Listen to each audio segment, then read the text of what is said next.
to try to help as many people get on as possible. It looks like we are going to be completely full. So if you are on right now, make sure that you don't log off. If you log out somehow, you might not be able to get back on. And on top of that, if you log out, that's fine because you'll be making room for somebody else to be able to log in. So that works as well. So what I'm going to do is I'm going to spend actually 2 hours with you. I have my schedule set until 2 p.m. and we're going to have some fun and we're going to basically go through this. Now, I usually like to share my screen, or sorry, my video, but with 1,000 people on, this could get a little sketchy. So I could try, and we can see how it goes, but GoToWebinar tends to crash pretty easily. So let me go ahead and try to share my screen if I can, and we will see if share my video, and we'll see if that works. All right, let's give it a shot. Okay, so you should be able to see me. Say what's up in the questions right now. Give me a 1 if you can see my video. So give me a 1 if you can see it. If it's frozen, don't worry about it. I will. If it gets frozen, don't even worry about it. I'll swap it out. But give me a 1 if you can see it. Everybody's saying it's like just frozen. I'm going to turn it off in a minute. This is probably just going to freeze on you. So at least it was worth a try. I just wanted to say what's up. I'm real. You guys are probably seeing me frozen right now. Not much I can do. Yeah, all the comments that are coming in are just saying, we can see you, but it's frozen. We can see you, but it's frozen. Okay, I'll leave it up for a second, and that's about it. The next thing I'll do is I'll share my screen, and I'll do that in just a second. The way GoToWebinar works, first, let me address a couple things. Number one, why are we even using GoToWebinar, right? You're probably wondering, why are we even using this platform if it's so buggy? And that's because there really isn't another platform around that can do what GoToWebinar can do. There's really not. There's Google Hangouts. We can do Google Hangouts. That's an option, and we do that a lot. We do several Google Hangouts all the time. The problem with Google Hangouts is being interactive. So in the future, with this many people on, I see that people get a little bit upset that it gets full. So in the future, I will consider just doing Google Hangouts and having the interactivity happen in the Facebook group. Now what it does is it literally floods a Facebook group, but it's still kind of cool because at least I can have the Facebook group open in one window. And yeah, you guys are all just saying it's literally frozen. So there's really not much I can do. So I will do my best. The GoToWebinar right now, it seems like it's just going to freeze on that video for a minute. So hang with it. It'll eventually kind of get itself resolved. Okay. Yeah. So the other thing is that there's Google Hangout Google Hangout, the latency of it, the ability to be able to do this stuff with it, it makes it a little bit tough. But in situations like this, I should do it. So I wanted to kind of get that out of the way. Why we do GoToWebinar? The last reason we do GoToWebinar is because all buyers, when you buy on JVZoo, you can be automatically registered for a GoToWebinar. You cannot do that with Google Hangouts. So the problem with Google Hangouts is that you can't auto-register people. And so since you can't auto-register people with Google Hangouts, what happens is barely anybody actually shows up for the Google Hangout. We've done it. You end up with like 1,000 people on a GoToWebinar, and you end up with around 200 people on a Google Hangout. Plus, people don't treat the Google Hangouts as seriously. They just come for the replay. So when it's all said and done, there's tools and there's systems for GoToWebinar, but there's not for Google Hangouts. And in the near future, that will all be fixed. So what I'm doing right now is GoToWebinar kind of froze on my face. It's probably a funny looking face for you guys. What I'm doing right now is I'm going to be monitoring. The comments in the Instimate group.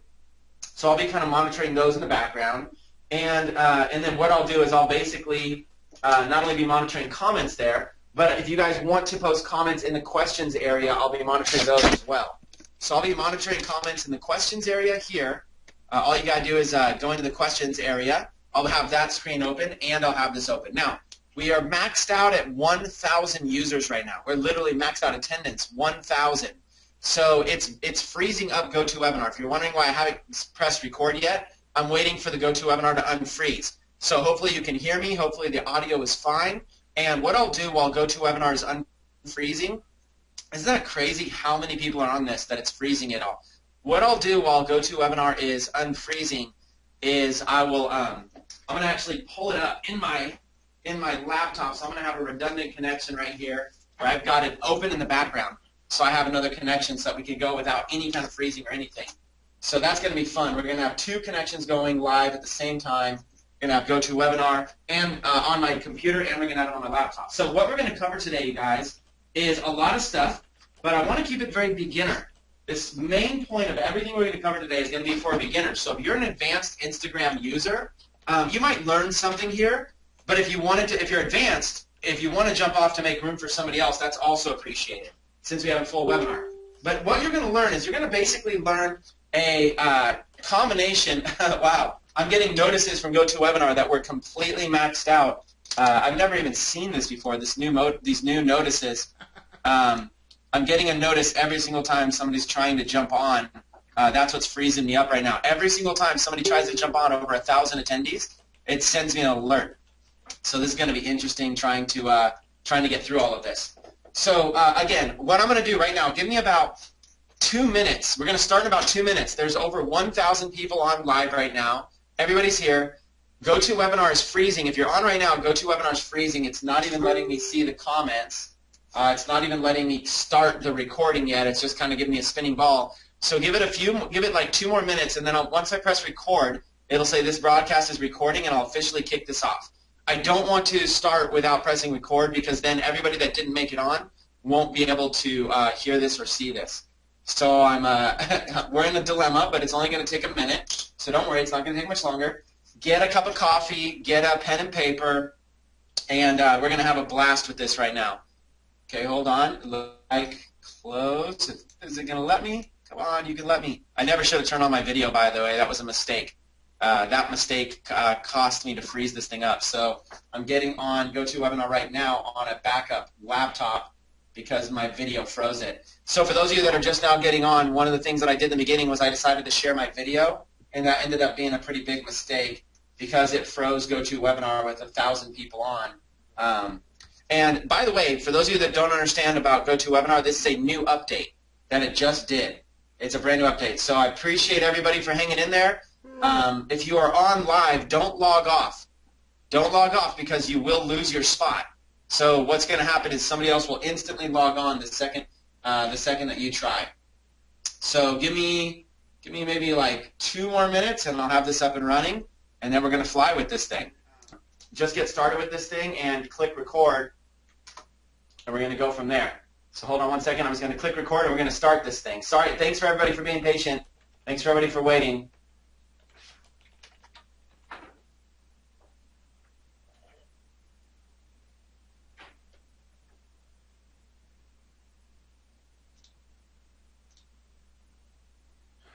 All right, welcome everybody. This is Chris Record, and we're going to have a live training right now on Instagram, and we're going to have some fun with this. Now, I will tell you, we literally have 1,000 people on live right now, so I'm using GoToWebinar, so it might be a little bit buggy, and so bear with me for the recording for that. 1,000 people, and everybody else wasn't even able to get on, which makes it just that crazy.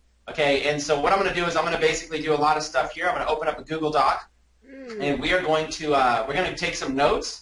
We're going to do some stuff together. So let's do Instagram beginner training with Chris Record. And what I'm going to do is I'm going to be taking, I'm going to give you an outline of what we're going to do, and then at the end I'll be taking questions. So what we're going to do first is we're going to focus on beginner Instagram training. Okay, I'm going to answer a series of popular Instagram questions, which I've showed you guys what I'm going to do. Then I'll talk about picture quotes on Instagram as a strategy. This is a strategy that a lot of people begin with as beginners. Okay, so that's something that we're going to definitely talk about. And we'll even go into designing picture quotes plus branding. We'll also get into getting shout-outs and building your following on Instagram. And then beyond that, we're also going to do some other cool stuff. Like, I mean, we got 2 hours together. So let me even put that that we got 2 hours. But we're going to focus on not only getting shout-outs, building Instagram following, but I have tons of free giveaways for all attendees. And this is all training, no pitch, pure value. Now, You might be asking why. Why would I do peer value? Now, let's talk about this really quick. A lot of people think, why would I do peer value? And I want to kind of talk about that. Listen, there was on the last 2 webinars, there was an opportunity to purchase an e-com package, and that opportunity still exists until tonight. So you guys have already seen the pitch. So why would I need to sit here and pitch anything? You guys are all adults. You guys can watch the replays of the last webinars, and it's a great offer. So I'm here basically to cover this, peer value. I'm here to basically help you and deliver as much peer value as I possibly can, be able to help as many people. Okay, so then on top of that, we're going to do questions and answers regarding Instagram for beginners. For beginners. Now, I'm not going to get too advanced here. If you guys want an advanced one, we can do a separate one. But why am I not going to get that advanced? Because I am not an advanced Instagram user myself. I'm somebody who can relate to you if you're a beginner. I'm somebody who can relate. What I'm going to do is with Instamate, I'm actually going to take a profile and I'm going to build it in front of everybody's eyes. I'm going to build it up into tens of thousands of followers with everybody, alongside everybody inside of this group. Okay, Instagram is something that I've been wanting to do for a while. It's not my entire strategy. My strategy is a little bit more like this: Facebook, Instagram, and then only the first 1,000. Okay, webinar's full. I keep getting notifications that the webinar's full. Okay, Facebook, Instagram, live streaming, and Snapchat. This is my social media marketing plan. Really involves those. Okay, let me even add a couple more: YouTube and Pinterest. This is what my social media marketing plan looks like. So I'll run through mine really quick, and I'll show how Instagram fits into it. So with Facebook, I have a personal and page. Okay. So with Facebook, I have a personal profile that I market on heavily, as well as actually pages, but really a big page within a lot of pages. So with Facebook, I love the idea that I can push a button and go live to all of my friends on Facebook. I love the Facebook advertising platform. I love being able to place ads. There's a lot I like to do there. So that's why Facebook is a part. And Facebook has the most data of any website out there. Instagram is extremely popular. Instagram is where you're starting to get people who are a little bit of an older age demographic. Actually, same with Facebook now. But you're getting a little bit older of the age demographic than some of the other ones like Snapchat. And you're getting people who are professional here. So Instagram is a great place to do business because you're able to draw in a larger audience. And so that's what today's focus is going to be about, this component here. Instagram, what some of my strategies are, what some of your strategies can be, and go from there. Live streaming, like I could do here on my personal, but also on services like Periscope, live and YouTube. Live streaming is powerful because with the push of a button, you can get on a video and you can reach literally thousands of people, and people can not only interact with you live, but they can also watch the replay. So live streaming is something that's definitely going to be a part of my overall social media marketing plan. Snapchat is exploding. What's good about Snapchat is it allows you to be able to do volume. No matter where you are at any given time, you can literally pull out your phone and you can do a Snapchat, a picture, a video. You can do something very, very quickly, and you can do a lot of it. You can flood Snapchat with a lot of activity, which is a lot harder to do. You don't want to flood your personal Facebook page. You don't want to flood your Instagram. You don't want to. Snapchat gives you the ability to be able to do a lot of volume in terms of the stuff that you're showing, and to be able to give a peek at a lot of the things in your day-to-day life, and it's a little bit easier to post. So with Snapchat, you don't have to sit there with Instagram and put together the right post, put together the right hashtags and stuff like that. There's a lot of benefits there. YouTube, because the videos get searched. So if you have content on YouTube, you can post it, and people can continue to find it even years later. So YouTube is valuable because it's the second largest search engine in the world, and it really it's a great place to be able to put stuff. And then Pinterest, because I have a plan to have that entire thing outsourced with all kinds of content on Pinterest. The reason I like Pinterest is because, unlike Instagram, you can click a picture and it can go to a website. You can click a picture and you can go to any call to action that you want, any website that you want, stuff like that. So that's kind of my social media marketing plan. This does not have to be yours, but today's focus is going to be on Instagram. I wanted to show you all of this because I want you to kind of have an understanding of where Instagram kind of lives in my world, okay? I want you to have that understanding. Now, today we're going to focus on a lot of questions. For Instagram, we're going to focus on these questions here. Okay, today we're going to cover personal Instagram versus business Instagram. We're going to talk about which, what is what, how do you want to use these, what's important and why. Then we're going to talk about optimizing your Instagram profile. Okay, so we're going to talk about optimizing Instagram profile, which basically there's certain aspects that show up in search results. There's certain ones that don't. What are some basic tips? Again, on a beginner level. In fact, let me write that. Beginner Instagram questions. On a beginner level. Then we're going to talk about your bio section, and I'll even look at a few bios and stuff like that. What are some of the best practices for what you should do there? We're going to talk about hyperlinks. Okay, so some hyperlinks are clickable, some are not. We're going to talk about those because your whole goal should probably be to get traffic to some sort of website or lead capture page from Instagram, so we're going to cover that. Efficiency. Okay, efficiency. How can you speed things up on Instagram? We're going to talk about double tapping. We're going to talk about, in fact, we're going to even talk about Instamate for that and what we're going to do. Follow for follow on Instagram. This is something that's been very popular. Is it important? Should you do it? If you do it, what should your limitations be? Stuff like that. And follow for follow is a technique people have used to build up their following, but it has pros and cons. Instagram replies. This is how you mention other people on Instagram. This is the way to be able to send notifications to them.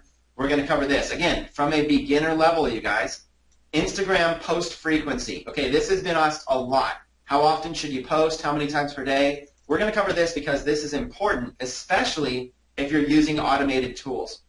Okay, viral Instagram tips. How can you create posts that go viral on Instagram for more followers? And from this, I'll even kind of spawn off into picture quotes, Instagram picture quotes, which is a great beginner strategy for everybody to get started with. And then Instagram hashtags, because hashtags are actually used on Instagram.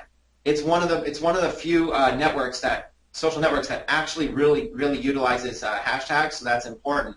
And then call to action posts on Instagram. Now this is where we're actually going to show you how on an individual post by post basis, what are some tips to be able to try to convert some sales from that.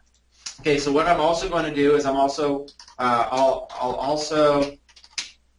be willing to show your profile if it's decent sized, and users can give real-time feedback.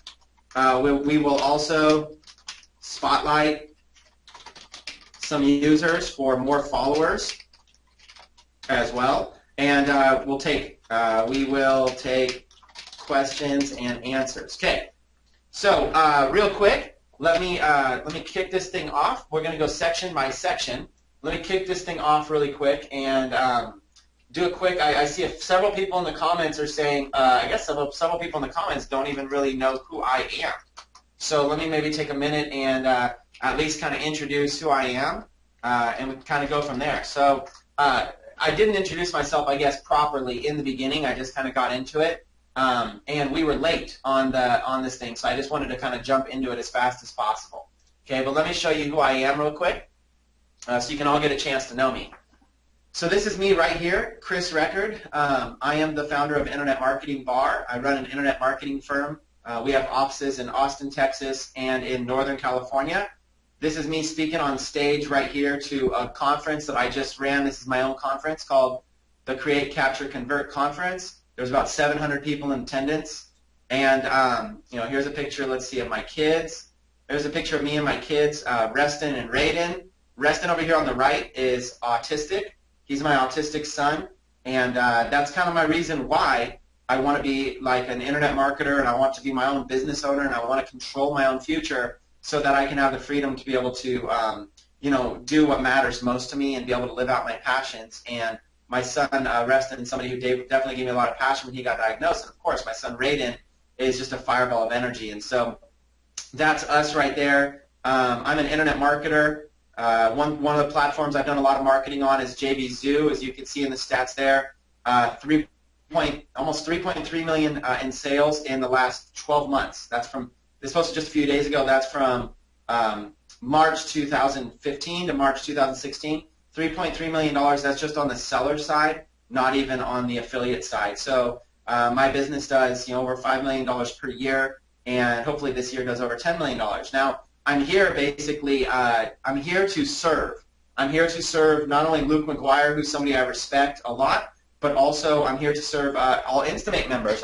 I'm not here to sell you anything. I'm literally here just to give you value. So if there's anything that you don't like from me, just realize it's free, and I'm just here to help out. So let me know in the comments right now if you guys appreciate somebody who's actively making millions of dollars online being willing to dedicate a couple hours on a Tuesday afternoon, even with tech problems, to be able to come out here and share with you guys. Let me know if you appreciate that. And then also, I do have one big favor as well. If you've enjoyed any part of this webinar today, any one part at all, there's an Instamate VIP group. If you've enjoyed any one part of this webinar at all, I would love, what gets me going is testimonials. What gets me going is feedback from members. That's why I ask you to comment when I'm talking. If you enjoy any part of this, if there's any sort of little strategy that you've learned, if there's anything as a beginner that you've learned, or even if you just appreciate the free value, at some point during the webinar, come in here and write a testimonial. Write up a testimonial about just how great Instamate is, or how great this group is, how great the training is, just how people are paying it forward and how awesome it is. I love positivity. I thrive off of positivity, high energy, and all of that kind of stuff. And so, and also I just want to say from the bottom of my heart, thank you for bearing with us on the technical details. That means a lot as well. The technical details happen, and I had to completely restart my computer in order to get this thing going. So thank you, thank you, thank you, thank you very much for that. It means a lot, okay? It means a lot. So again, go to Instamate and leave testimonials if you can. That'd be awesome. So let's kick this thing off. Let's talk some Instagram. Okay, so again, beginner Instagram training, and I'll just kind of cover a lot of stuff as we go. Okay, so let's start off by talking about personal, actually before we start off, haha, I teased you right there, right? Before we start off, I've also got this for everybody. This is a, Beginogram is a site, I'm pulling it up in the background there. Beginogram, let me put it in there. Beginogram is a site that that I'm building. I'm in the process of building here for you guys. It's basically a shell right now. What I'm going to do is I'm going to chop up this recording right now, and I'm going to put this in. I'm going to chop up the recording, and I'm going to basically put the videos in each one of these sections for you, and I'm also going to build this out. So Beginogram is it's a very cool Instagram training course for beginners. And this is something that I'll likely sell, but I'm going to give it to every single person here for free. So every single person here is going to be able to get this for free right now. Let me go ahead and get everybody a link to be able to get it for free. I think you could just go. I think right now you can just go to the top and you can sign up. So let me send this to the entire audience as a gift right off the bat. As long as you sign up during this webinar, go to beginogram.smartmember.com.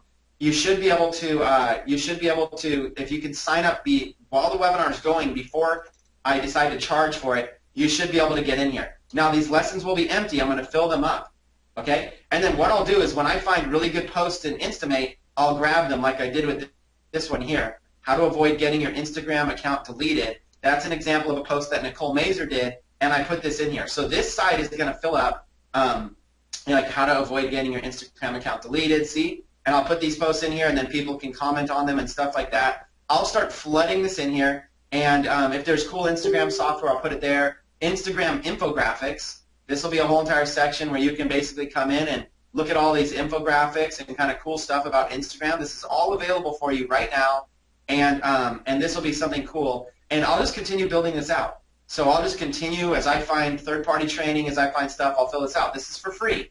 This is a gift. If you guys appreciate this gift, put a 1 in the questions right now, and the 1 in the comments right now if you guys appreciate this free gift. Beginogram, Instagram training for beginners. This will probably sell for $47 once it's all built out, but you guys won't have to pay for it. This is just a free gift. You guys get the link, beginogram.smartmember.com. So this is where I will fill in a lot of the content. Okay, so that being said, let's kick this thing off. Let's start with this one, okay? Personal Instagram versus business Instagram, okay? So personal Instagram versus business Instagram, which is better? Okay, so here's going to be my advice, okay? My advice can be simple, okay? Don't cross them over. Keep personal, and business, okay? Now, this is going to be the first piece of advice. Now, you're going to want a personal Instagram because you probably have things like your kids. You probably have things like you're going to be keeping up with close friends and stuff like that. You're going to want to keep personal because this, on your personal account, you don't want many friends and followers. You're really looking more for actual real friends and followers, and you're looking for a place that you can post things like your kids' pictures without worrying about, you know, a bunch of random people seeing them. So what I've seen as a best practice is if you want to use Instagram as something personal to be able to see what your friends are doing without getting a clogged up news feed, just keep it personal. So have a personal profile, and then have one for each business. One for each business. Write that down. One for each business, like that's business that's in a separate niche. Okay, one for each business that's in a separate niche. And what I mean is this: is like, let's say that you have a let's say that one of the things that you do is, we'll bring up some niches right now. We'll just give some examples. Let's say that you do search engine optimization is your niche, right? SEO. Okay, let's say that was your niche. You would want an Instagram profile that talks all about SEO. You'd want something that talks all about SEO. You'd want something that gives like square images that are SEO tips. You'd want something that basically like tip number 1, tip number 2. You'd want a whole series of search engine optimization tips. You would want to follow a lot of other profiles that are all into search engine optimization. You would want to optimize your profile so that it can be found for search engine optimization. You would want to use hashtags that are all about search engine optimization. And you would want to have a call to action link that is directly all about some sort of free guide or something free they can get for search engine optimization. So in a nutshell, if that was your niche, that's how you would want to do it, right? So example, niche, search engine optimization. Okay, example niche, another example niche might be, let's just say CrossFit, CrossFit. So, let's say workouts, bodybuilding, health, and fitness. Okay, so you might have a passion about CrossFit. CrossFit is like a workout gym. You might go to CrossFit all the time. You might have a passion about CrossFit. So if you have a passion, I'll pull this up in another window. If you have a passion about CrossFit, then what you would want to do is you would want to keep that completely separate if you could.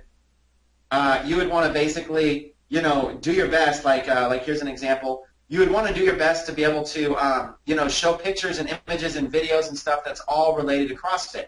Your whole entire profile, when people come here, you want to target other people that are passionate about CrossFit, right? So you'd want everything to be as much as possible about CrossFit. So you want to keep this separate, right? You would want to keep these niches completely separate. Now this is common sense, right? Common sense is common sense, but I just want to make sure that you understand it, is that you would have maybe example niche, let's say example niche 1, my personal profile, and that might be pictures of family, friends, etc. Example niche number 2 might be a search engine optimization company. Example niche number 3 might be a CrossFit site. Each one of these will have a different call to action in my description. Each one of these will use a different set of keywords and hashtags and a different type of pictures and a different theme. And what I want you to do with business is I want you to keep it theme specific. So I want everything you do to be completely theme specific, okay? Those are examples. So what you should do, let's say your homework assignment, okay, is going to be write out a list of your different niches that you are that you are promoting, that you are marketing. So write out a list of the different niches that you are marketing, and then combine as many similar niches as you can into like super niches. We're going to say like combine them if you can, because you don't want to have 20 different Instagram profiles, because that'll just be that much more difficult. So what you're looking to do is combine if you can. If you have, let's say I had something that was search engine optimization. Let's say I had another one that was blogging. Those could be combined. Now I might have one that is like bodybuilding, but I might have another one that is like health and fitness, or maybe one that is health, and I could combine those. Because if you look at this, it's not really that big of a deal to have workout pictures and then also have pictures of like food and dieting and maybe healthy meals and stuff like that could blend in here. So you want to make a list of your niches, and then you want to combine as many as possible, And then you want to determine how many Instagram business accounts you are setting up, okay? That's essentially a very simple homework assignment. So in the beginning, the mistake I see people make is that they start posting a lot of business stuff on their personal Instagram, and they're always conflicted. People are always conflicted. They're never really willing to push the envelope on a personal profile. Because on business, you can push the envelope a little bit, but on a personal, you're going to be always a little bit scared because it's your main profile and it's good. So that right there, that's kicking us off, personal versus business. And it's okay to have more than one Instagram profile. So was that helpful? Give me a 1 in the comments right now if that was a quick and helpful basic overview. The ones are flying in right now. Okay. That's okay, good. I'm glad that that was helpful. Again, beginner Instagram training. We're ramping ourselves up. We're ramping ourselves up. Okay? So personal versus business Instagram, I kind of give a whole overview of that, and let's kind of keep going. Okay, the next one we're going to talk about is going to be optimizing your Instagram profile. Okay, so let's go into that one now. Optimizing your Instagram profile. Let's make this one orange. Okay, so let's keep firing this thing off. All right.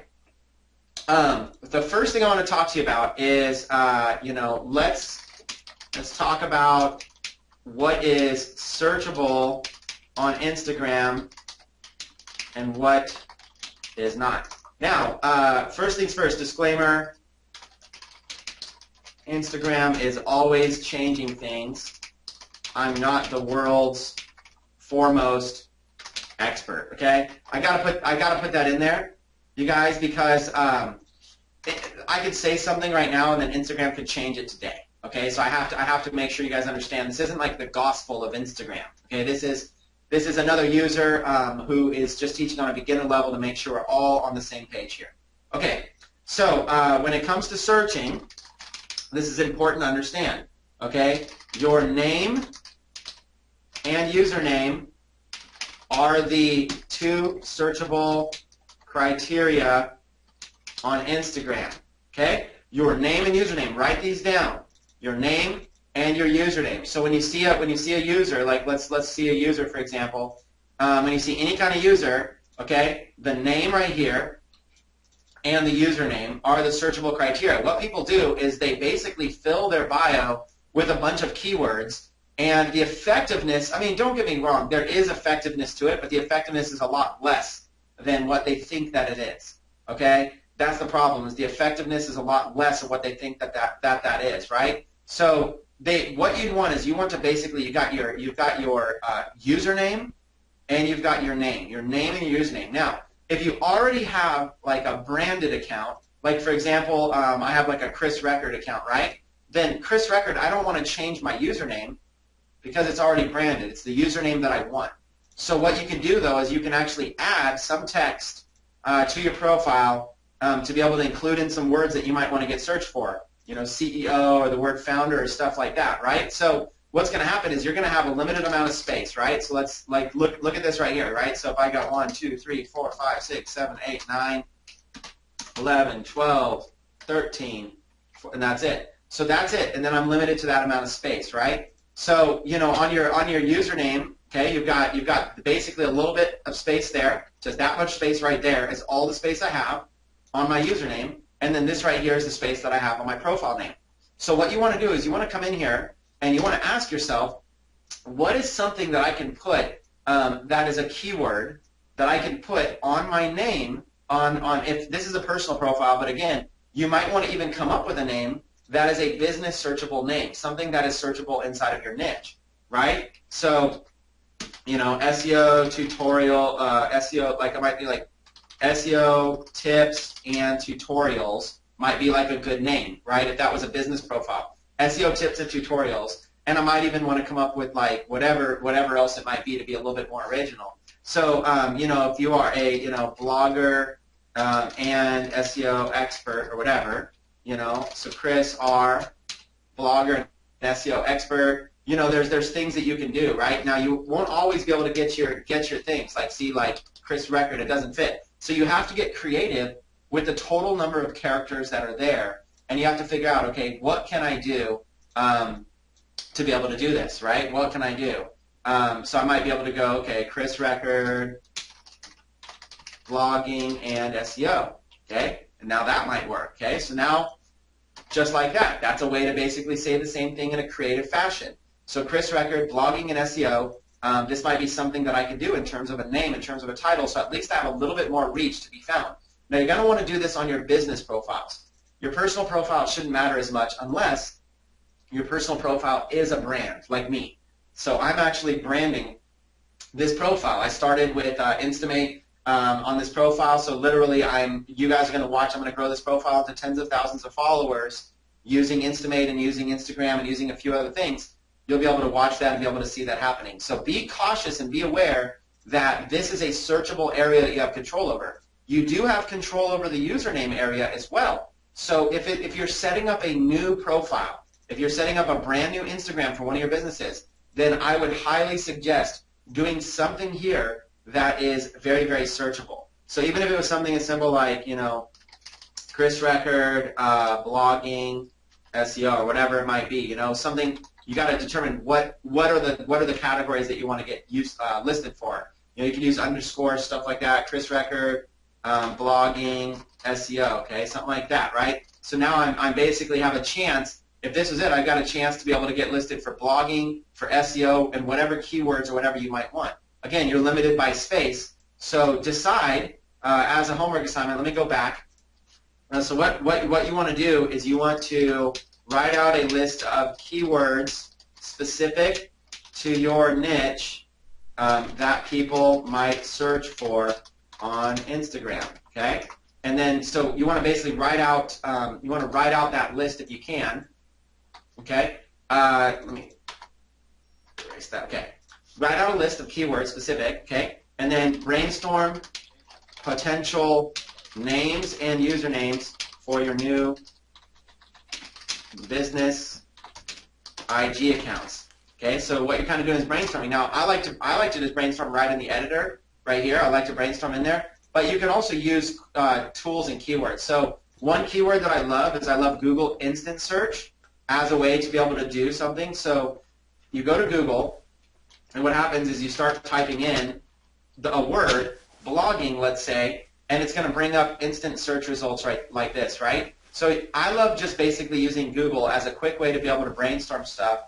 You'll kind of see what people, you'll kind of see like anytime there's instant search anywhere, you want to be able to see that. You want to be able to see, what are some searches that people are basically searching for. What's popular? What are some things like maybe you want to do like let's say CrossFit as your niche. Okay, CrossFit games, CrossFit Open, CrossFit workouts. So then you go like CrossFit workouts, and then you press a space again. CrossFit workouts at home. Okay? So you press a space again. CrossFit workouts at home with no weights. Okay? And you start seeing what people are searching for. CrossFit workouts at home with no weights. Right? So this is called a Google keyword tool, and I just love using this one because it'll kind of give you ideas. Okay? Go back to CrossFit workouts for women. Okay? Something like that. Might even give you ideas. Now you might go, okay, so instead of just CrossFit, which is going to be saturated, I might just do CrossFit women. So I might do CrossFit women.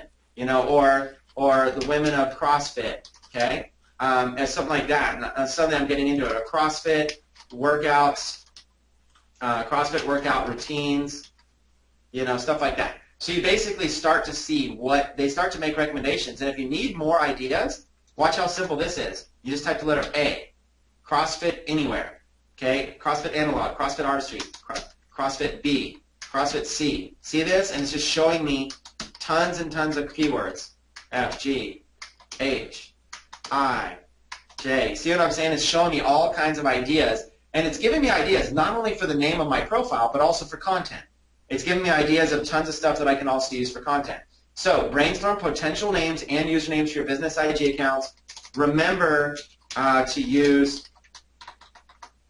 keywords that you want to be found for on your name and username, okay? That's the big thing. Now that's going to help you get found. That's going to help you get more followers, okay? So this right here is going to be your homework assignment.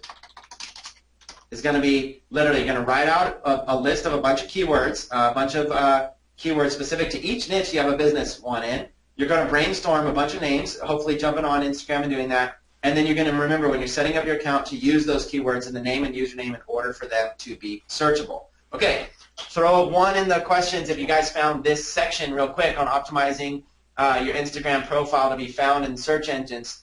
Tell me if you found this part helpful. A lot of people think that it's all about this. A lot of people think that it's all about this section here, but it's not. It's all about this section and that section. Okay, so that's really what you want to focus on. Okay, let's keep going with the training. No reason to slow down. Instagram bio section. Okay, Instagram bio section. Okay, let's make this one orange so we can grab that. Okay, what are the best practices for your Instagram bio? Okay, somebody,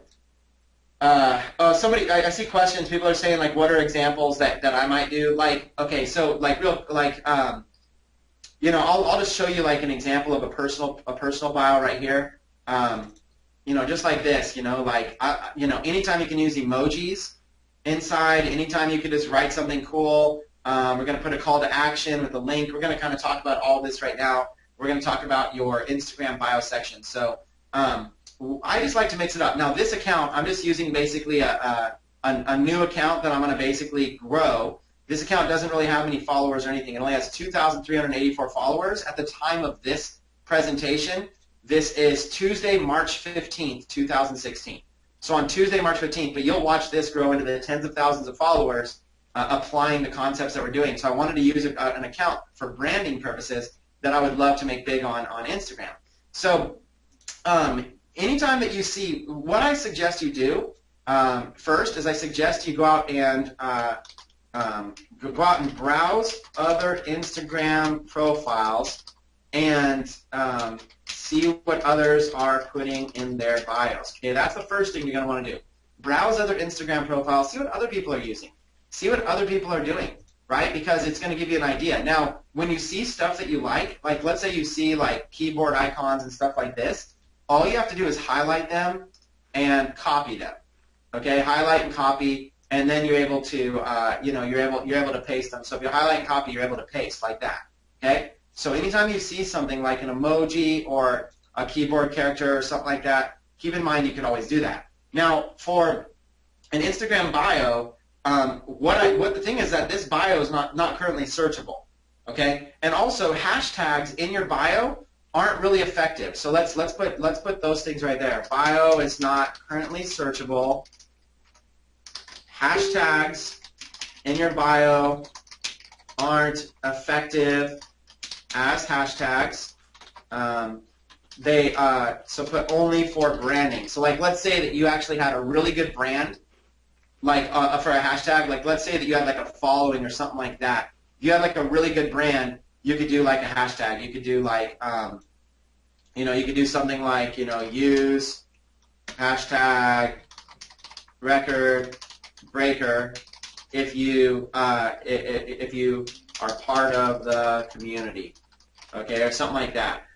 Or let's say like Instamate, an Instagram post. So like let's say this profile was about Instamate, right? If this was an Instamate profile, it'd be like use hashtag Instamate if you feel you're a part of the community, or something like that. So that's the one instance where a hashtag might be useful, but really hashtags themselves, other than branding purposes, are not going to be effective here. I see people go into their bio and put a bunch of hashtags. It's not effective.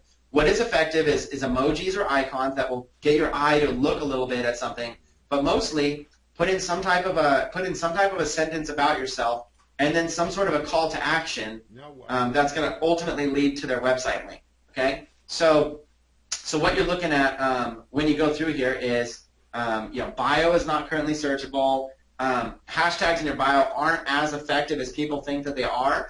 Your bio is 150 characters that you have to share your story, and then your link that you're gonna be as a call to action. You're gonna want to, if you're using it for business, you're gonna want to have a link as well to a call to action.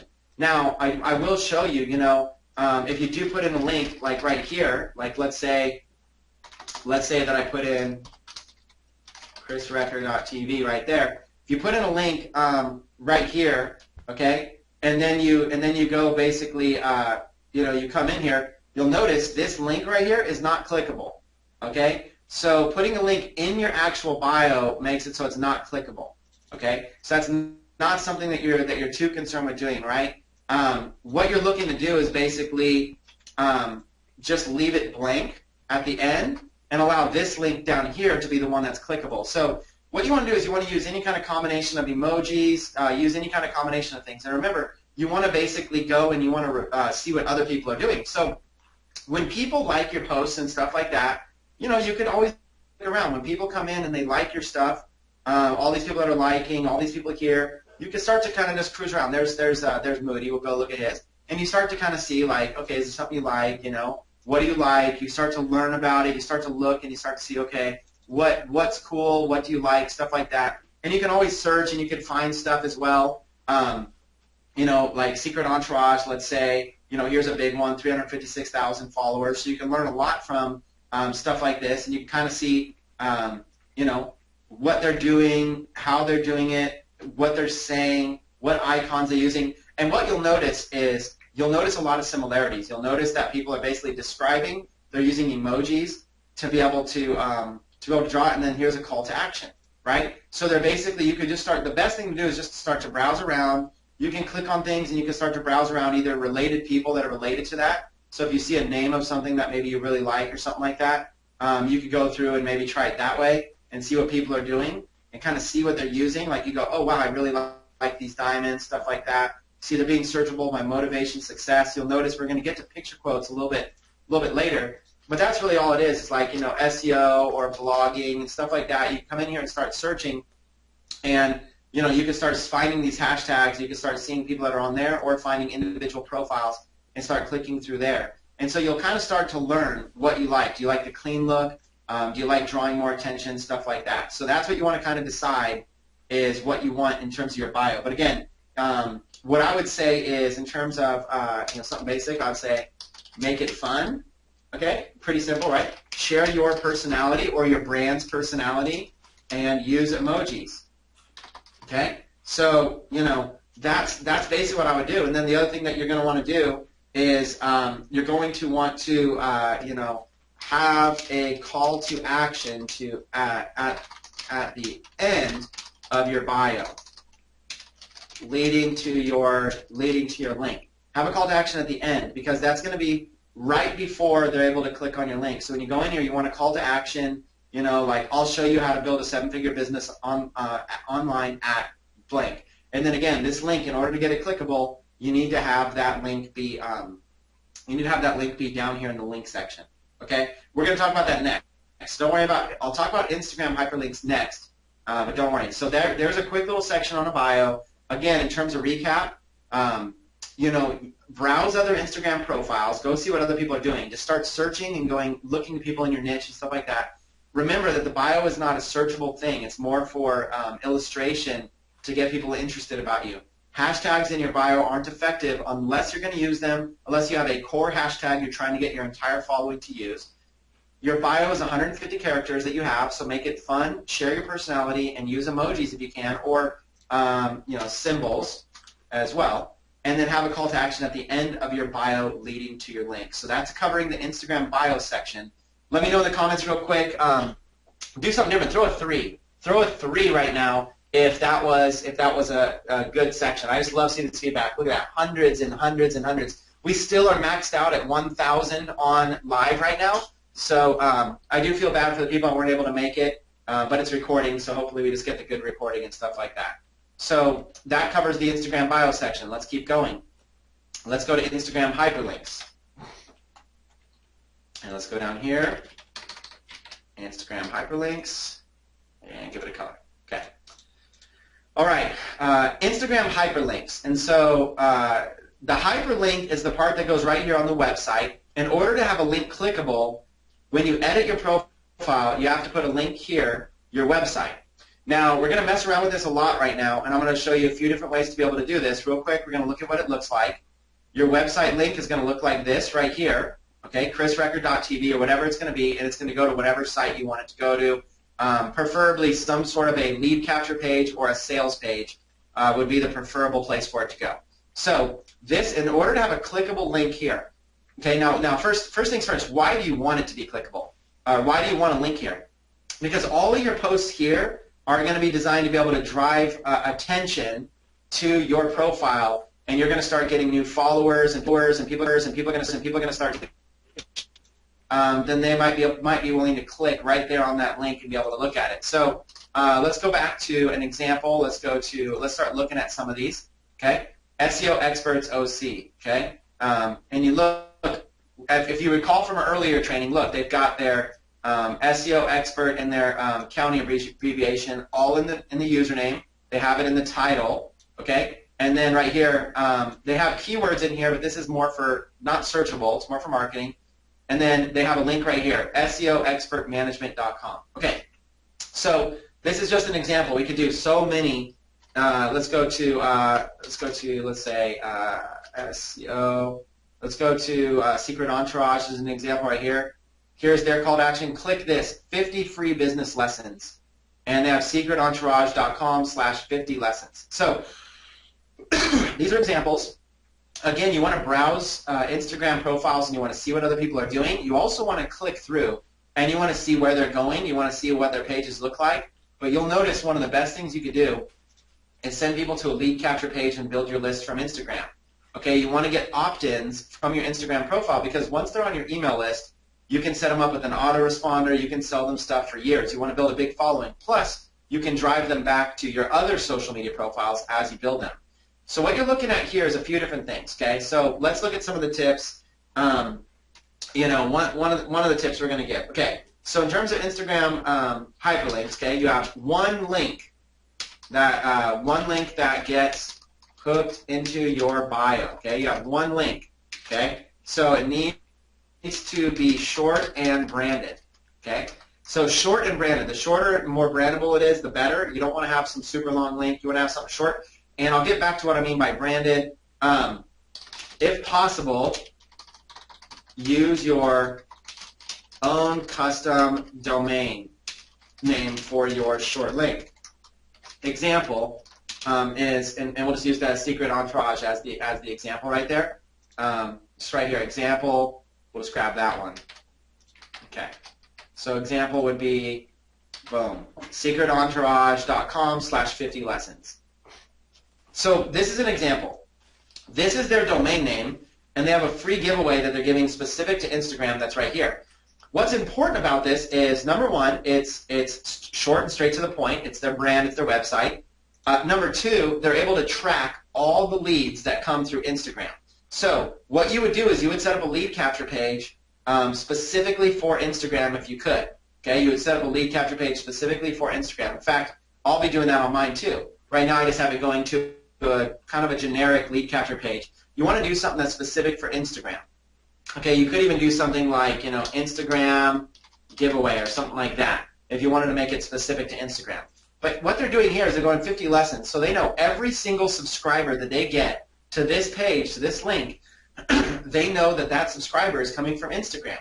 So they have a way to judge the success of their Instagram profile based on how many clicks and how many conversion rates they get. So that's important. If you have a link here that's your own brand, it's gonna be good. So let's example. Okay, your name dot, and you could buy usually like yourname.tv if .com's not available. Yourname.tv/Instagram. So what you could do is you can basically do something like this right here, or you could even set it up like Instagram.yourname.tv if you wanted your domain or whatever it is. Okay. Now what I do is you could buy a domain name and you can forward it. So another thing you could do, example is, my cool domain name.com, and then forward that URL to a lead capture page. Okay, so that's another thing you can do is just buy a domain name. You could literally just go buy a domain name. So you can go literally to GoDaddy and go buy a domain name. That might be good. So let's say that yours is about, I wouldn't use any corporate trademark. Like if I want to do CrossFit, I wouldn't use CrossFit in here, but you can go to GoDaddy, whatever, and just do like, okay, something like bodybuilding tips is going to be taken, right?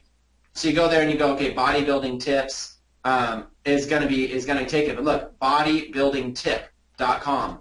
Okay, so that's not available, but you could basically search. So bodybuilding tip, I didn't think that was available. I was like, I might grab that right now. But you can kind of look, and you can see like .co, a lot of them are available, .us, .tv, stuff like that. But what you could do is you could say, you can kind of change it up, like my bodybuilding tips. .com. Okay, that's available for too much, $4.88 for the .com. But look at this, mybodybuilding.tips. Okay, that's one you could do. Mybodybuilding.co, mybodybuildingtips.info. So any one of these you could do. Now, I don't want to get too long, so I might do something like, you know, bodybuilding mastery or bodybuilding advice. Okay. And you want to just keep trying to see what's available, bodybuildingadvice.info, bodybuildingadvice.net. Now, just because it shows it sometimes doesn't mean it's available. Okay, verified selected. Okay, there you go. So bodybuildingadvice.net. So what I can do is I can come in here and then just continue the cart and go buy this domain name. Okay, bodybuildingadvice.net. I would buy it for 1 year, not 5 years. I would change it to 1 year, and there it is for $9. Now, you can use a coupon. So if you're going to buy a domain name, what I want you to do is go to Google, okay, and you do like GoDaddy coupon, and then do like GoDaddy coupon, like they have like, you know, 99 cents, okay? GoDaddy coupon, 99 cents, okay? And you can find coupons in here. You can basically go through, and whenever there's a coupon list, what you're going to do is you're going to come in here and try to find ones that work. You know, 99-cent coupon promos, you know, for .coms, .whatevers, and you can kind of find coupons that could work. Now, in this case, that's a .net, so I don't know if I'll be able to get a coupon, but you can basically find coupons, supersavings.com for just 99 cents. So you could basically go and find coupons for domains for 99 cents or $2.99 and stuff like that. And if you need a specific one, like I might do GoDaddy.net coupon, okay, and I might be able to find something cheaper, you know. So GoDaddy.net coupons. Now go past the sponsored ads and start going into like stuff like this, everything, all the regular listings. And what you're gonna do is you're gonna see a bunch of coupons, and you're just gonna see if it works. Okay, so that's gonna be the main thing. You're just gonna see if it works to be able to reveal it. Usually it's gonna try to shoot you through so they get their affiliate code.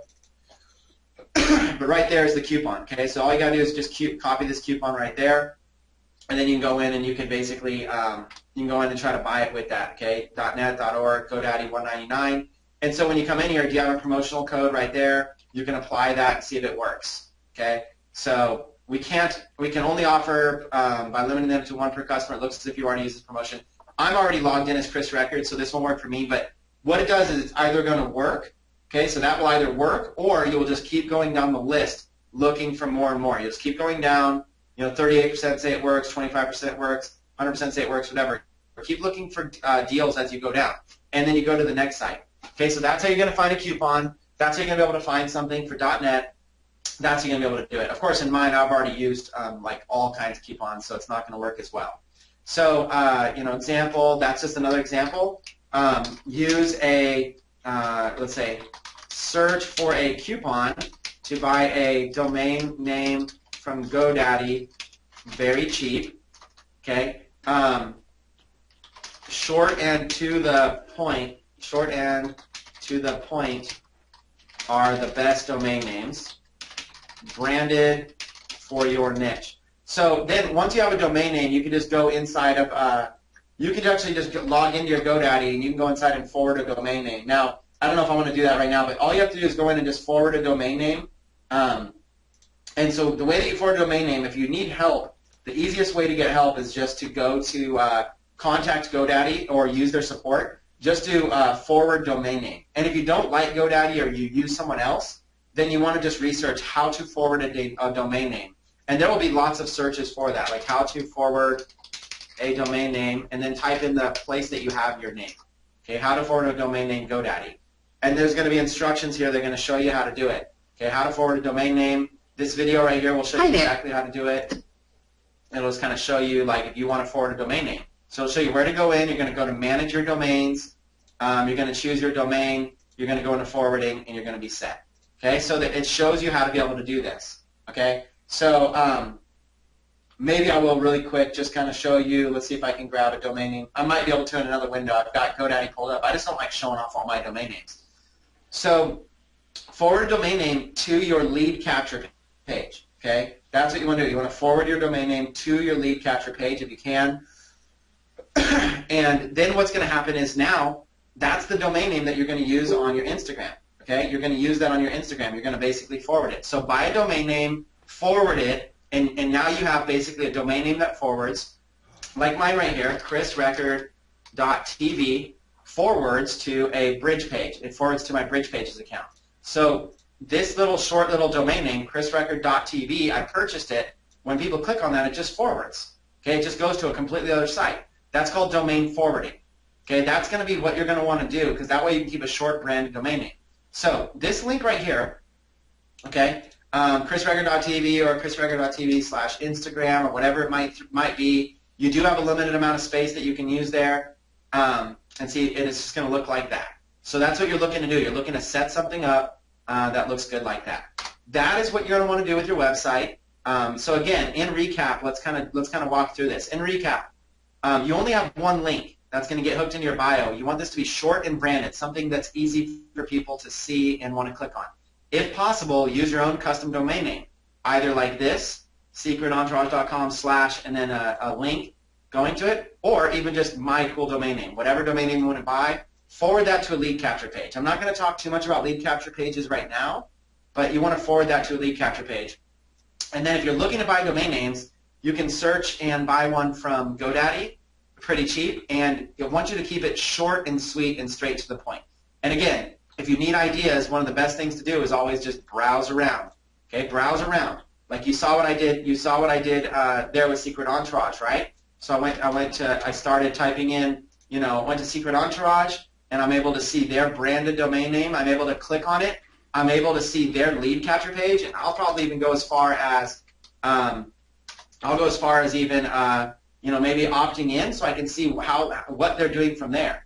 Okay, thank you. Please check their inbox. Stay motivated. They basically now are representing their brands. They're showing their social media accounts. They're giving a thank you. So they're not really trying to sell anything. They're just trying to build a big following. So now me, personally, I think it would be better to sell something here on this thank you page. So I'm not going to talk too much about lead capture pages, but you're going to want to look that up, and you're going to want to have one so that you can monetize your profile. Now this can also be e-commerce. This can be an e-commerce site. This can be a Teespring page. This can be a Shopify. This can be Gearbubble. There's so many different options that you can use to make money even directly here. So that's what you want to be looking at. Okay, give me a 4 in the comments if you guys enjoyed this section, this training. Give me a 4 right now. I want to make sure everybody's engaged. Give me a 4. I'm going to sip some coffee here. Wow, they're pouring in. Hundreds and hundreds and hundreds of people. Okay. Well, let's just keep going. No reason to slow down, right? Instagram efficiency. Speeding up your progress with Instagram. Okay. And let's do this. So, boom. Keep this one short because I want to kind of get through to some of the other money-making stuff. So, first things first. Instagram can suck up a lot of your time if you are not careful. Okay? Like Facebook. Okay, so Instagram has a newsfeed. Now, normally you're going to be browsing Instagram from your mobile phone. Okay, so you're normally not going to be browsing from your desktop. But what happens is you kind of have this endless newsfeed. Okay, you have this endless newsfeed, just like this. It just goes and goes and goes and goes, and it's even easier from your phone. So I mean, just look at this. Look, it's just endless. Okay, so the problem is, look, it just goes and goes and goes and goes and goes. I'm just messing around. Look, dun, dun, dun, just going, going, going, going. Okay, you guys get the point. I'm just holding down the space bar. Okay, so, okay, Instagram can suck up a lot of your time if you're not careful. So what I'm going to do is I'm going to talk to you about something called variable rewards. Okay, let's call it the variable reward factor. Okay, I want you guys to understand this because I want you to put yourself in the mindset of put your business owner hat on right now instead of your consumer hat. Put your business owner hat, and I want you to understand the variable reward factor. Okay, what is it? What is it? And what does it mean for social media? Okay, so think about slot machines. at a casino, okay? Think about slot machines at a casino. What is it that makes people keep pulling the lever? Like, think about that. What exactly is it that makes people keep pulling the lever? Okay, so people are at, people are basically sitting down in a chair for hours at a time and they keep pulling, right? What is it about it? It's the variable reward. It's the opportunity that they know eventually they will get something they like. In that case, they will win something. Okay, the same exact mentality is used with social media. Okay, so when you're here, okay, when you're here and you're basically running with this variable reward factor, there's infinite amounts of posts. There's millions of posts. I mean, look at all this, and it'll go forever.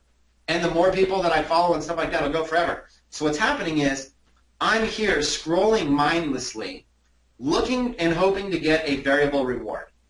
I'm hoping to see something that I'm so glad, that justifies my time, something that I'm so glad that I got a chance to see, right? So I'm scrolling and I'm scrolling and I'm scrolling, and then I'm scrolling and I go, oh, wow, whatever it is, right? Or like, let me keep scrolling. Oh my gosh, I'm so glad I saw this because this on Tuesday, March 5th, this is tonight, and I almost forgot about this. If I wasn't on Instagram right now, I would have forgotten about this. And what happens is that justifies, that's like winning.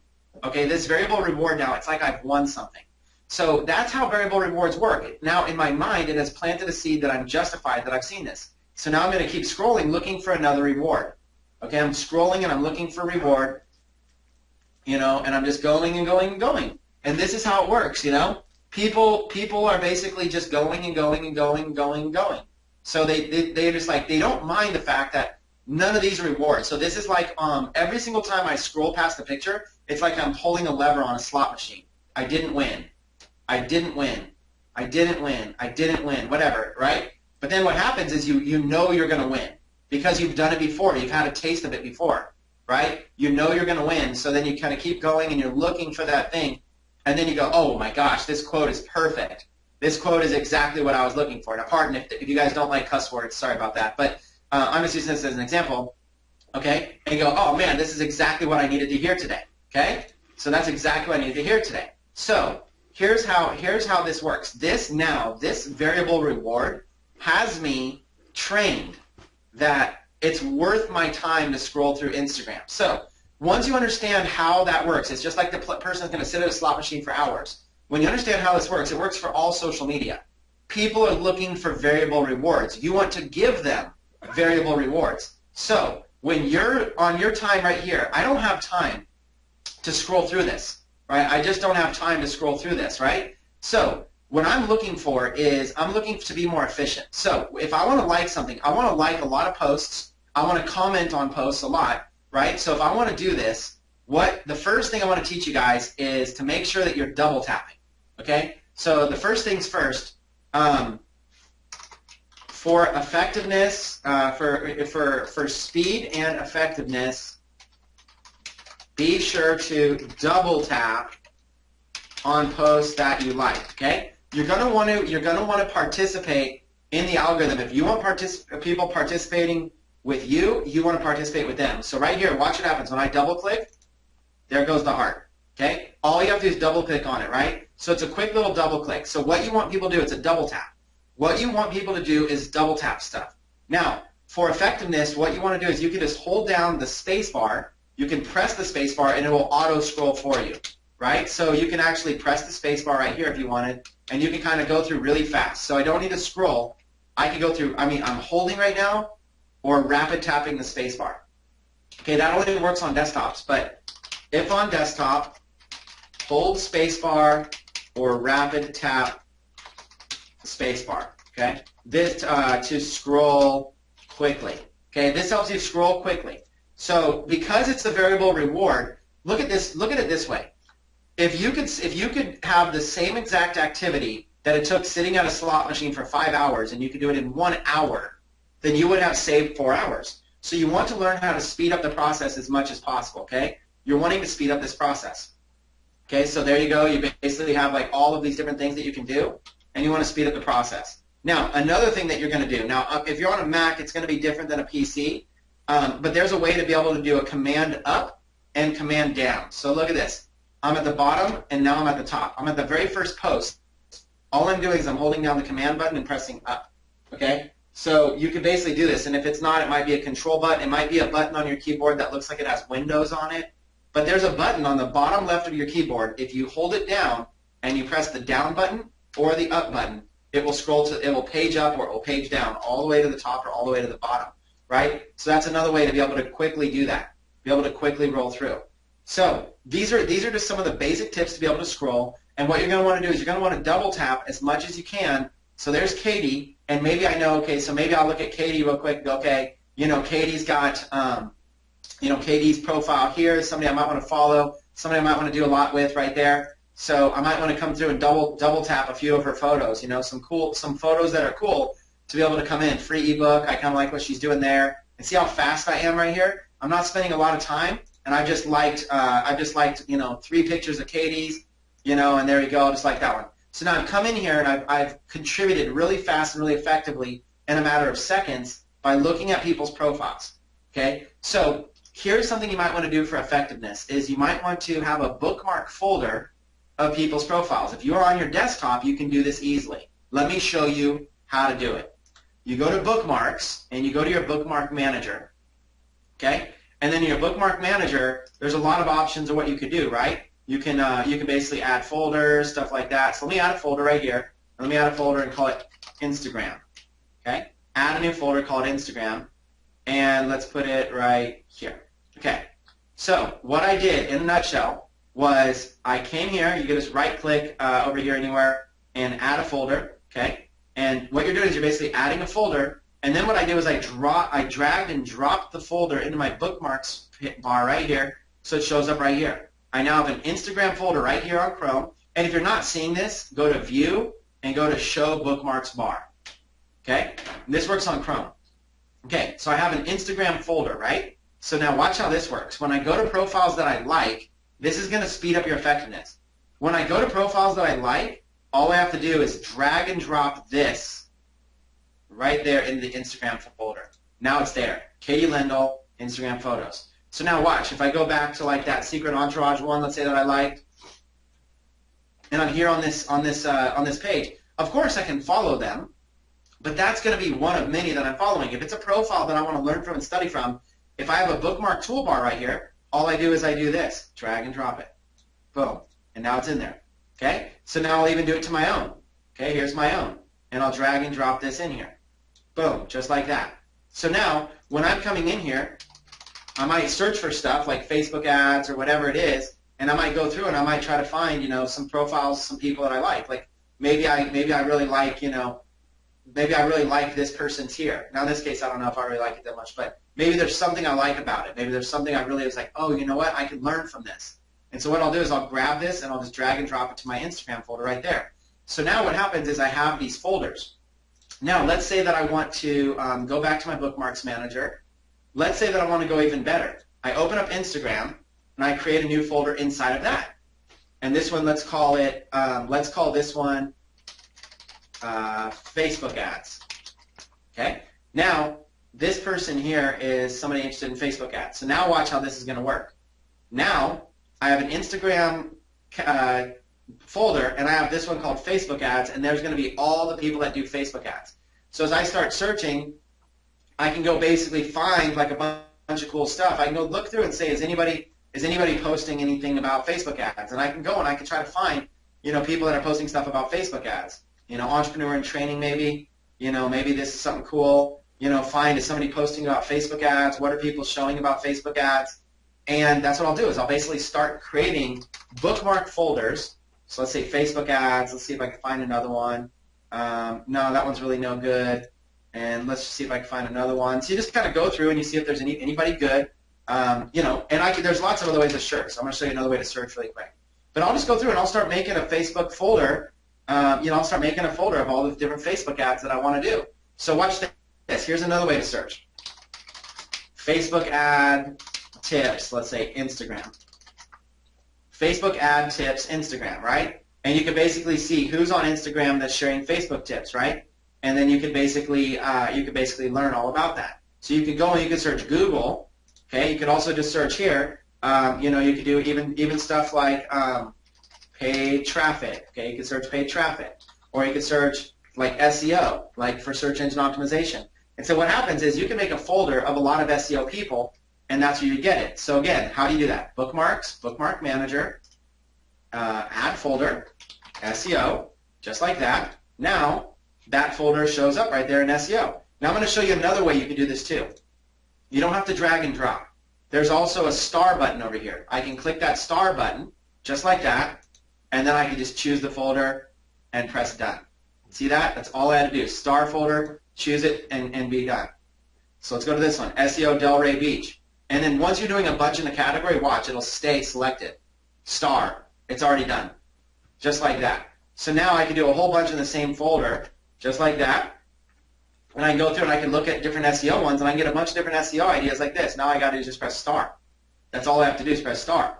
Okay? So literally, that's how simple it is that you can do this. So it's something as simple as this. And now I want to show you even more on your one more for you. If you want to go even better, once you have it set, and if I'm doing a whole bunch of SEO in a row, so let's see if I could do another one. Let's see Steve Aiken's SEO. Now all I need to do is press Command D.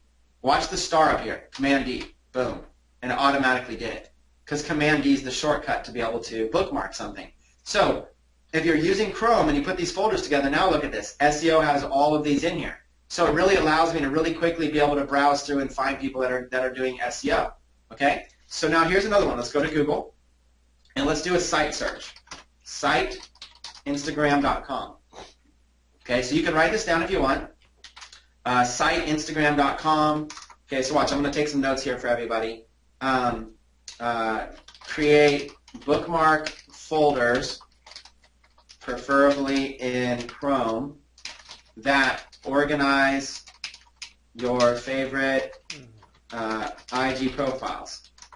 There is software to help with this, but I found this technique very effective. Okay, this is just, so of course there's always going to be software tools and stuff like that that you can buy. There's going to be sites that do that, but this is just the way that I like to do it. So I found this very effective because because of course there's going to be tools, but listen, there's really nothing better than just being able to hit a star button. Anytime you're on something, you're like, oh wow, hit a star button and organize it.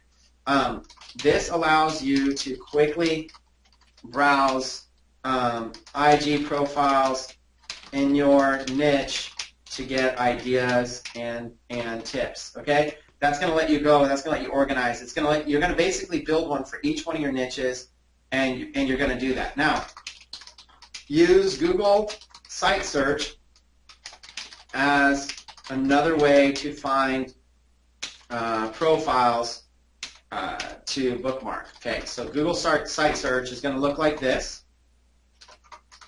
Okay, you're going to go to visit google.com and search this. Okay, too many O's. There you go. And search this, site:instagram.com. Okay, site:instagram.com. This is what it's going to look like. It's going to bring up 71 million results.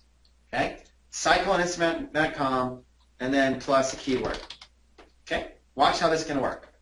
Site:instagram.com, whatever, Facebook ads. Okay, now site:instagram.com is going to pull up all kinds of stuff. Now, you might want to do, let me see if this helps. You might want to basically come in and do www on it. So let me make this a little bit better real quick. www.instagram.com. Okay, put the www on because otherwise it'll pull up a lot of help results. Like if you notice what just happened, it was pulling up help.instagram, help.instagram. It was flooding it with help. So I got rid of that by doing www.instagram.com and pull up Facebook ads. Now, it's going to pull up the hashtag. It's going to pull up lots of individual posts. It's going to pull up posts. It's going to pull up users. So what you're going to see is you're going to see lots of things. You're going to see, you're going to see hashtags. You're going to see posts. You're going to see users. But this brings up a lot of stuff, So it's going to bring up a whole bunch of stuff, So you can basically go through and you can start clicking on this, and you can start seeing lots of stuff as well that comes up a little bit better than the search engine. Okay, this is good because for your effectiveness, this is a way to be able to do something 10 times faster, and it's also going to be a way to be able to help you find all this. Now, if you're using a software tool like Instamate, then you're going to be able to have research tools that are going to help you as well there. So what I'm doing is I know some people that are watching this replay are going to own Instamate, some are not. But Instamate is a great way to be able to automate a lot of this by having research tools at your fingertips. This is a way to be able to do it raw right here. I love showing the raw way so you always have something to fall back on. Okay? So here we go. Like this person was not pulling up fast in search results for me, but I found them very, very easily by doing a Facebook thing. Look, Facebook ads training. So I know this person right here, Facebook ads training, and I know right there, just like that, I can add this, and I can put them in Facebook ads and be done. Okay, you see how simple that was? So this allows me to be able to do this. Now, if you get a little bit advanced, there's even more that I can do here, but this gives me a little bit of advance. Now, if you go to somebody that has something about Facebook ads and stuff like that, they probably have a lot about it. So now click on their profile, and then here you go, okay, they've got a lot of really cool stuff, and so what I'll do is I'll also bookmark that one, and I'll add them to my Facebook ads. So what happens is you start realizing, okay, this person doesn't just do Facebook ads, but they give a lot of social media tips, and so this might be something valuable for me. Okay, so those are the basics of it. Okay, in order to be more effective, okay, what I want you to do is I want you to learn how to understand the variable reward factor. I want you to understand people are looking for the reward. You want to be the one to give it to them. So Kim Garst here, with every single one of these posts, she's looking to stop somebody in their scrolling path, stop them, and hopefully take a look at what she's got. So like she put it, handle every stressful situation like a dog. If you can't eat it or play with it, then pee on it and walk away. So she's saying something funny, okay? And she's got her brand there. She's saying something funny to try to get your attention. She's got the picture of the dog. It's cool, especially if you like dogs, and then a little quote. So she's trying to distract you or pull you away from whatever it is you're looking for so you look at her stuff instead. That's the variable reward. She's using animals. She's using quotes. She's trying to, she's trying to engage people, like this. Describe 3 words you see best, that the best describe you, whatever. So she's trying to find these variable rewards to be able to show to people. That's how the variable reward factor works. Is somebody's scrolling, and you've got to try to find what image is going to jump out at them and stop them from scrolling so that they get a chance to stop and take some kind of action with you. And you're hoping that action is a double click. Okay? So that's essentially what she's hoping for. And she's hoping we see this dog picture and do that. Double tap. Right? So that's what she's hoping. She's hoping to be able to give, so here's a social media tip right there. Here's all this kind of stuff. Okay. So that's basically the variable reward factor is trying to give somebody something they need. Put yourself in the mindset of why people are why they're scrolling through in the first place. Understand that. Learn to double tap on posts you like. Learn to be able to scroll faster through there. Learn to cut down your hours you're going to spend. Create a bookmark folder to be able to find your favorite IG profiles. And then you can also use Google search to be able to find profiles that weren't showing up very easily. So that's going to be that right there is the quick overview of Instagram efficiency. If you guys are engaged and excited and enjoying this, throw a 5 in the comments right now. Throw a 5 in the comments right now if you guys are engaged, excited, want me to keep going. All right, got just hundreds of them pouring in. All right, let's keep going as long as you guys are enjoying this. And then we're going to do questions at the end. Questions at the end. All right, let's talk about follow for follow. Okay. So follow for follow on Instagram. This was a very popular thing. Follow for follow is what most people started with. And essentially, when people follow you on Instagram, the question is like, do you follow them back, right? So when people come in and they follow you, you got to try to figure out, do you follow them back? You'll notice I basically, for a while, it's just like out of respect, I was following anybody who followed me. I was like, screw it. If somebody's following me, I'm going to follow them back. I mean, why not, right? So that's something you've got to kind of decide what will work for you, is basically when people follow you, do you want to follow them back, right? So there's all these people that are going to start following you. They're going to start liking your stuff. You can choose to follow them back. Now, I want to talk to you about the pros and cons of this, okay? That's essentially what I want to talk about. Just something real quick. We'll keep it very quick and very simple, okay? when it comes to follow for follow, it's not that it's a good thing or a bad thing. It's that it's overused. It's misunderstood. Okay. Okay. So let's just clarify it for beginners.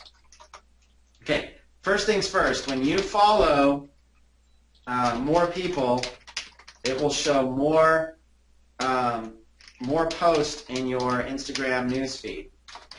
Okay.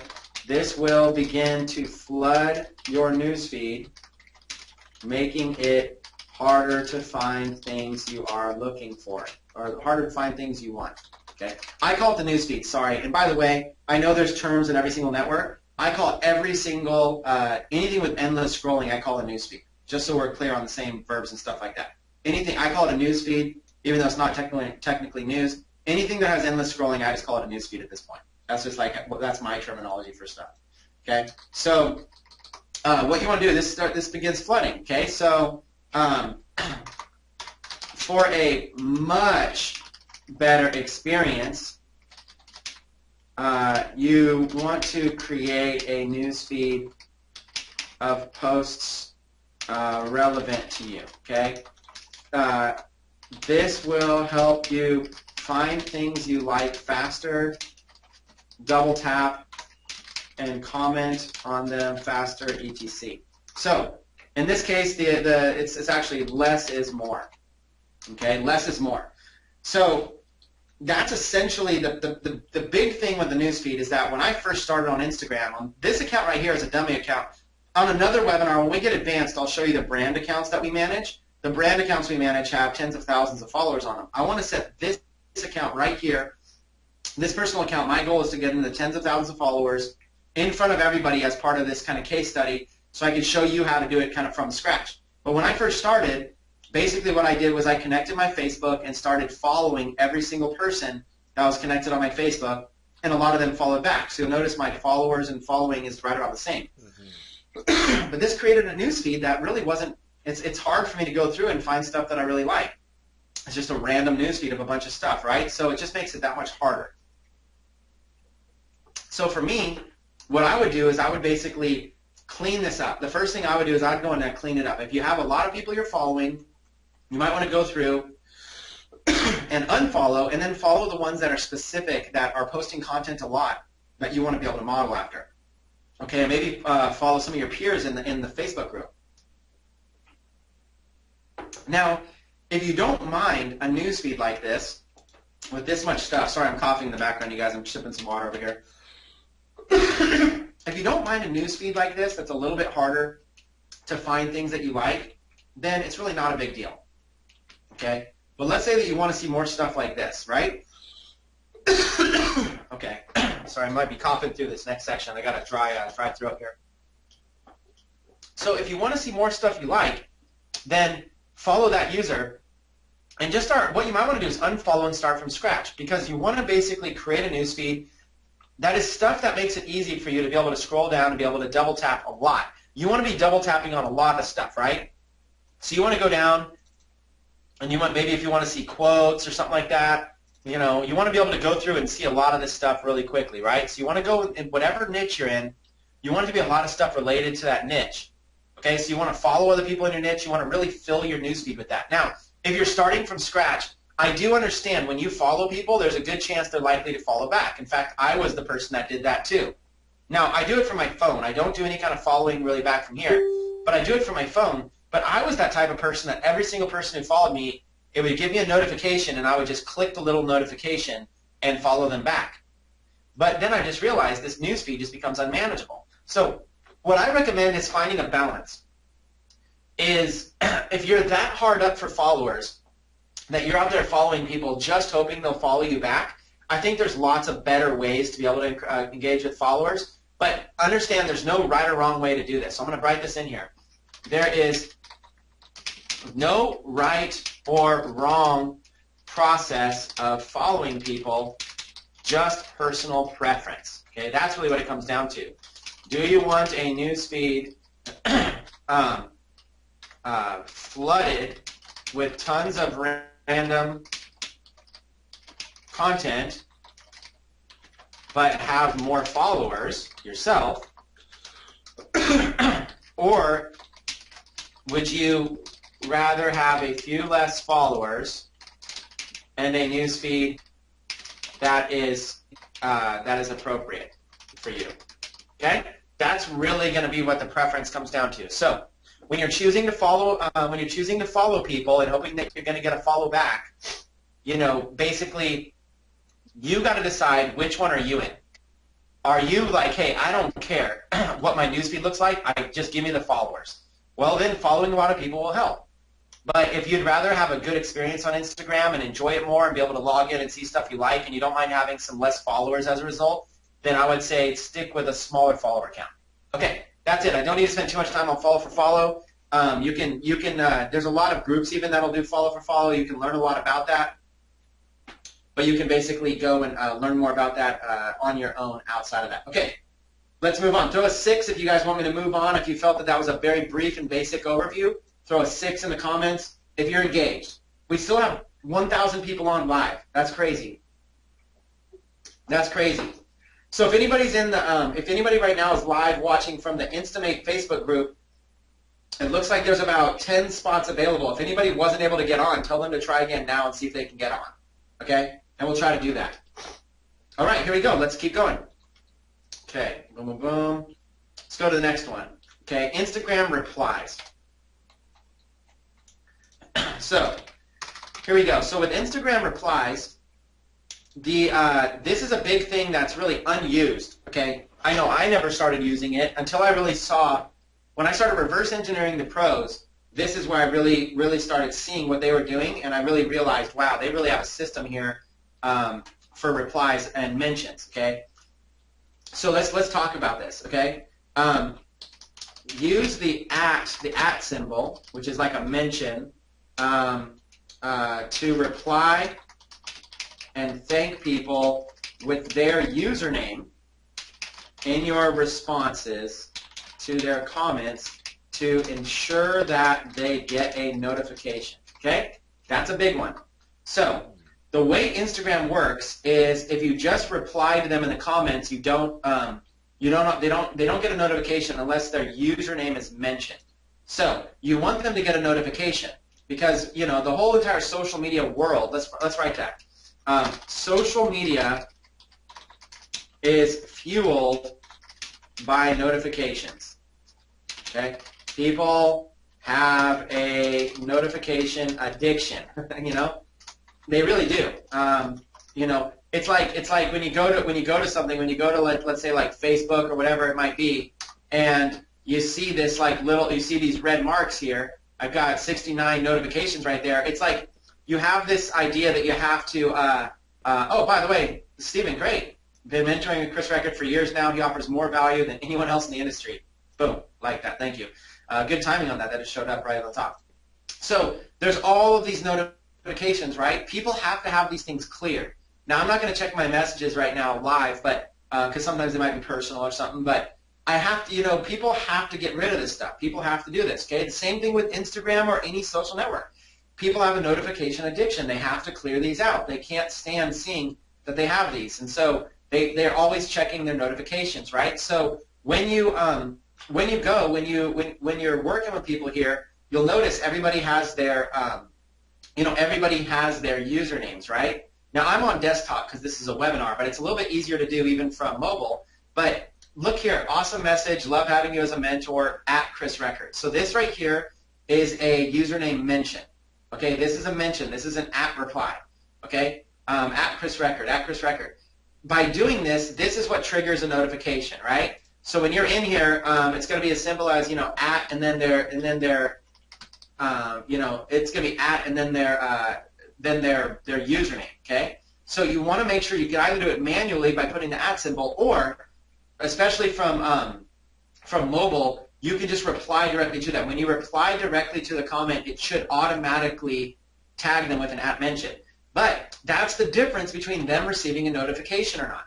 So it's important, okay? It's important they do that. Now, you're going to want to keep conversations going in the comments. So these comments here kind of fuel you. This is kind of your energy. So you'll notice you have a description, you have hashtags. We'll cover hashtags next or in a little bit. And then you have conversation, okay? So you have description, hashtags, and you have conversation. So what you're looking to do is you're looking to keep conversations going in the comments, ask users questions, use their usernames, etc. And just start going in the comments. Okay, you're going to want to just go and interact as much as you can. Now, some of these profiles are going to do it a lot more than others. Okay, so if you're this big, like Secret Entourage, 356,000 followers, they're not going to have the time to really sit there and interact with everybody inside the comments as much, right? But you will notice some of the medium-sized profiles do a great job of this. Okay, somebody who's really probably Kim Garsh probably does. She's pretty good at that. We'll see if she does. We'll try this one for example. No, not really. But she's keeping it going a little bit. Am I right or am I right? And then she's throwing some hashtags in the comments. She's keeping it going. People are tagging. I don't know. Some she might do more than others. I don't know if I have a good example live right now for you, not without seeing more. But let's go back. So basically, you'll see like people tagging people, right? Like this person, Amir, tagged all of these different users, right? Tagged all of these users. This sends them a notification. It's like tagging them. It's a mention. And so this right here is what you want to do. You want to basically be responding to people in the comments. You want to be using hashtags so that something can be found, and you want to be using @mentions and @replies. This is something that's overlooked a lot. Now, when you get the conversation going, and because I'm live and because we started late today, I'm not going to go through and look at too many more, but when you start doing research, you'll start seeing that people do a lot of replying back and forth. Some Instagram users do a great job of being able to literally reply to everybody. And what that does is that basically gives them notifications, keeps them coming back. And keep in mind, all social media, let's write that down. All social media works off algorithms to show content, okay? All social media works off algorithms to show content. They are tough to crack the code on, but there are obvious elements to the algorithm, such as high engagement, etc. So what happens is they're hard to crack. Like, I'm not going to sit here and say we're all going to become experts at cracking the algorithm, but all big social media companies, they have a department that writes code to say how do they show you posts. Like when I was on Facebook right there, why did Facebook show me this post? Right? It was an hour ago. Out of all the posts, why did they show me this post? Why are they showing me this thing? Why are they showing me this picture? Right? It says, sure, 2 minutes ago, but I have thousands of friends that could show me. Why are they showing me this one? There's an algorithm that decides what to show me in the newsfeed. Same with Instagram. It can't show me every single person's post. There's always going to be algorithms on what I see. There's going to be algorithms on what shows up on search. There's going to be algorithms on how people find me and what people are more likely to see. There's going to be all this kind of stuff. So what you want to do is you want to basically get as good as possible at getting high engagement. Okay, because as soon as you get high engagement, you can start showing up for hashtags. Okay, so I'm not going to get into hashtags totally right now, but as soon as you get high engagement, you can start showing up as a top post as well. Now, there's an algorithm that decides this as well. Okay, this is just yet another thing. So for the term SEO, there's an algorithm that determines these top posts, and there's an algorithm that determines these recent posts. And that's how you can get found under hashtags. So because the algorithm is hard to crack, what you do want to realize is that, basically, like, look at this one, number one, right? This one right here, 1,000 comments in there, all this kind of engagement puts them as number one, okay? 18,000, but there's no proven way to do it, okay? There's just, everything's going to be a little bit different. But what we do know is that the speed of engagement that you get is going to help you become a top post, the speed. So anything that you can do when you post something is start a conversation really quick, try to get it to show up, try to get a lot of engagement on it, use the right hashtags, and you might be able to show up as a top post by doing that. And that's a great way to get seen. So the moral of the story there is what we do understand is that more engagement, more real engagement, faster, is helpful to getting more exposure on each of your Instagram posts. Okay? So what I would encourage you to do is make practice, not make practice, but practice using the @ symbol and tagging relevant people, replying to their comments, and using hashtags in the comments area as well to help drive more engagement to your posts. Okay? Pretty simple. Okay, let's switch up the numbers, and let me give you guys a harder number to type in. Type in a 10. If you guys enjoyed this section in the comments right now, type in a 10. I want to make sure you're paying attention. Type in a 10 right now. There's hundreds and hundreds and hundreds and hundreds of us on. This is crazy how big this is.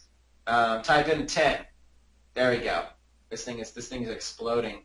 Geez, it's so exploding so hard I can barely even read it. It's going too fast. All right, let's keep going. You guys, this is being recorded too, so you'll be able to watch this over and over and over and over again. Okay, Instagram post frequency. This one's going to be a big one for a lot of you right now. Okay, Instagram post frequency. Let's do. Let's make this thing orange. Boom. Instagram post frequency. Now, I'm going to start off with a big disclaimer. Or not even disclaimer, just put a notice. This is extremely important if you are using any automated software. Okay? That's an important note. Now, some of you are using automated software to post and do stuff like that. This is extremely important if you are using any automated software. Okay? So what I'm going to do is I'm going to show you.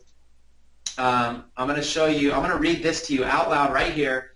Inside of the Beginnagram training, there's a module on how to avoid getting your Instagram account deleted. Okay, I'm going to read this to you because this has to do with it. Okay. When using any type of automation software, you need to make it seem as if you're an average user, especially when you're first starting out.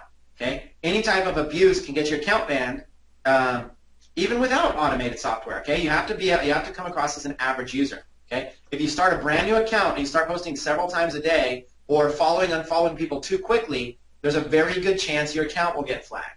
Start off manually with new accounts and work in the automation slowly. Slowly is the key word. Okay? Or if you have an account you've never used automation with and you've only done tasks manually up until now, start off slowly. Okay, now here's an example of a slow pace for post frequency. Now this is really more important for software, but it's really important. So in the beginning, if you're using any kind of automation, start with 1 to 2 posts a day for like your first week or two. Now I know you might be thinking, really? That's too slow. Well, keep in mind you have to sort of build up your account. Okay, you've got to season your account. Okay, so 1 to 2 posts a day per week, and then ramp it up to like 2 to 3 posts a day, and then 3 to 4 posts a day, and then so on. You could eventually get up to like 10 to 20 posts a day. But if you start with 10 to 20 posts a day right off the bat, then it looks unnatural. Remember, you got to look like an average user. It looks unnatural, and it'll throw flags up in the system, and you could get your entire account banned. I'd rather have a good, solid, stable account than a banned account. Okay? Automation is going to help you save some time, but it's not geared to replace you completely. So don't just set it and forget it. You're going to want to check. You're going to want to check in on your Instagram account often. Now, if your account does get flagged, but your software keeps going, you're checking that you're running the risk of losing your account completely. So what will happen is your account might get flagged. And at that point, if you're using any kind of automated posting software, you're going to want to turn it off because your account is at too much risk right now, and you're going to risk losing it. Now, this is just a guideline, okay? And actively managing your accounts isn't that bad of a thing, even if it's just 15 minutes a day, okay? 15 minutes a day. Now, this was written by an Instagram user, Nicole Mazer. She's great. I'm going to give a bonus. She's giving away a bonus for this webinar. At the end of this webinar, everybody that's on, I'm going to give away a bonus to every single person that Nicole put together. It's a great tip, and I wanted to start this off, and I'll just copy this, and I'll start it off with this right here. So let's go down. Let's see this, okay? Okay, 1 or 2 posts a day for a week or two. So let's say if you are using any automated software for posting or scheduling, try this formula to start, okay?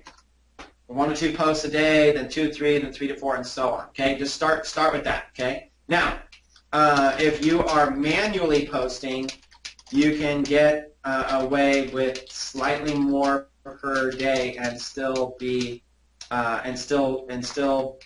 normal on Instagram. Now, let's talk though about let's talk real quick about like a sweet spot. Okay, let's talk a little bit about that. So, is there a sweet spot with post frequency?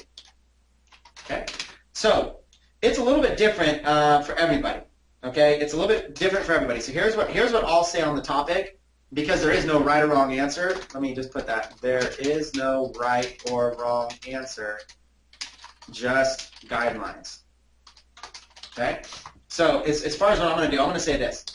Here's going to be my stance on it. Post as often as you can without going crazy if it's manual. And choose your own frequency, but stay consistent with the frequency that you choose. This right here, the consistency is more important than quantity. Okay? Consistency is more important than quantity. So what you're looking to do is you're looking to say, what can you be consistent with? Now, if you're using software, you can set up some sort of consistency, but if you're doing it manually, which some of you will be doing it manually, because especially if it's like your own brand and stuff like that, then you're going to want to choose a level of consistency and try to stick with that. So consistency is going to be a more important factor than the actual quantity you're going to post. Okay?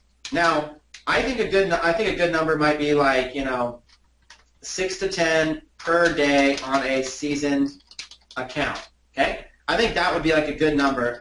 Let's put example 6 to 10 per day on a seasoned account.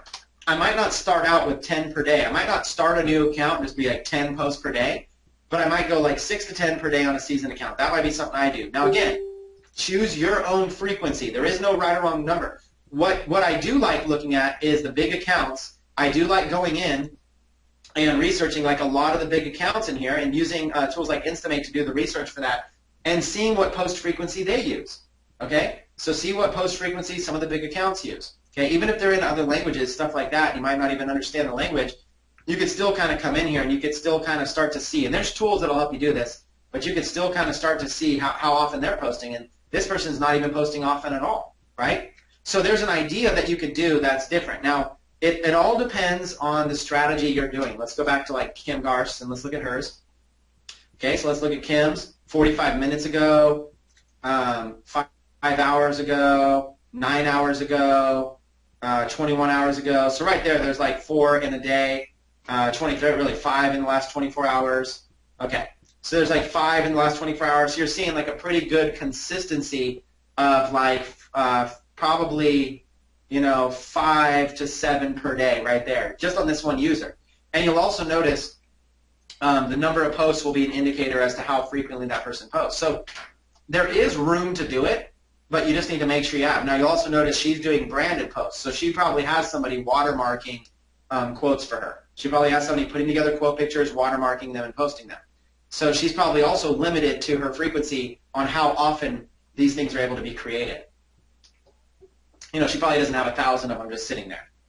Okay? But she might. She might be scheduling these out. She might pay an outsourcer to say, create these quotes and then schedule them to all go out, hours apart or whatever. And that might be the way she's doing it. I have no idea. You'd have to ask her. So consistency is more important than quantity. So there was a quick overview of Instagram post frequency. It's going to be different for everybody. First thing to identify is whether you're going to be using automated scheduling or not. And if so, ramp your account up over time. And if you're going to be doing it manually, there's no right or wrong answer, but stay consistent. Consistency is the big thing. For example, if you're going to do 6 to 10 per day, then consistently do 6 to 10 per day, something you can stick with. One of the worst things you could do is be doing 6 to 10 per day and then do nothing, and a week goes by. So just make sure whatever it is, consistency will help build up your account over time. All right, throw a 12 in the comments. If you guys enjoyed this section right now on Instagram post frequency, throw a 12 in the comments if you're watching live. Throw a 12. That should be awesome. All right, let's keep firing through these. A lot of fun. We're enjoying this. and people are loving this. I'm reading the comments right now, and this is pretty awesome. Okay, let's skip viral Instagram. I'm gonna end with that one. Let me go to Instagram hashtags real quick, and I'll come back to viral Instagram afterwards. Okay, so boom. Okay, Instagram hashtags. How many hashtags should you use? How many hashtags should you use per post? Which ones are the best, and why? Okay, Instagram is all about hashtags. Okay, this is more than pretty much any other platform. Okay, so Twitter has them, Facebook has them, all these places have them, but Instagram, oh my gosh, Instagram is just blowing up when it comes to hashtags. So first things first, do some research and start to kind of see like what kind of hashtags. Now, tools like Instamate, for those of you that are using Instamate, there are definitely some great. Instamate has some great tools to be able to help. Be able to research hashtags, to be able to get lists of hashtags. There's just so much stuff to be able to do, like in the popular tag section. So for those of you that are using tools like Instamate, like for example, if you're using Instamate, you can go in and you can start going through the sections and finding all kinds of popular hashtags in Instamate. You can go over here in the popular tag section. So for those of you that have tools, and there are other hashtag tools that you can research as well. So for those of you that have this, it's a great place to be able to come in and be able to see a lot of this kind of stuff. So there's great ones. Now I'm going to basically just do a general overview for beginners, and then we'll kind of go back to it. But with hashtags, so let me kind of go to one. Let's go to like Secret Entourage. Let's just go to the most recent one. Okay. With hashtags, every time you make a post, you have something that you're going to type in, like a description for the post, and then you're going to have a series of hashtags, and you can even tag people.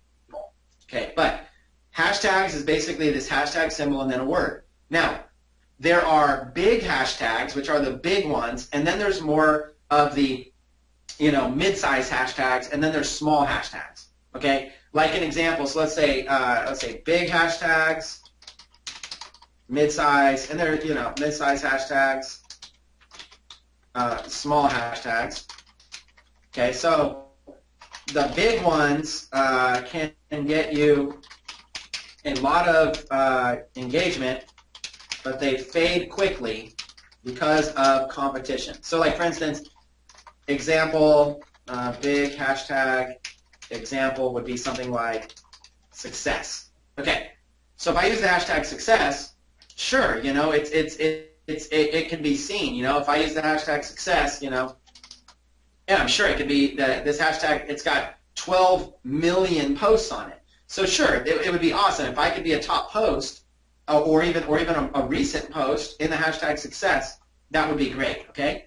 Now, the problem is that with this much competition, okay, on that hashtag, what's going to happen is my post is only going to be seen for a small amount of time. So hashtag success, okay? Post has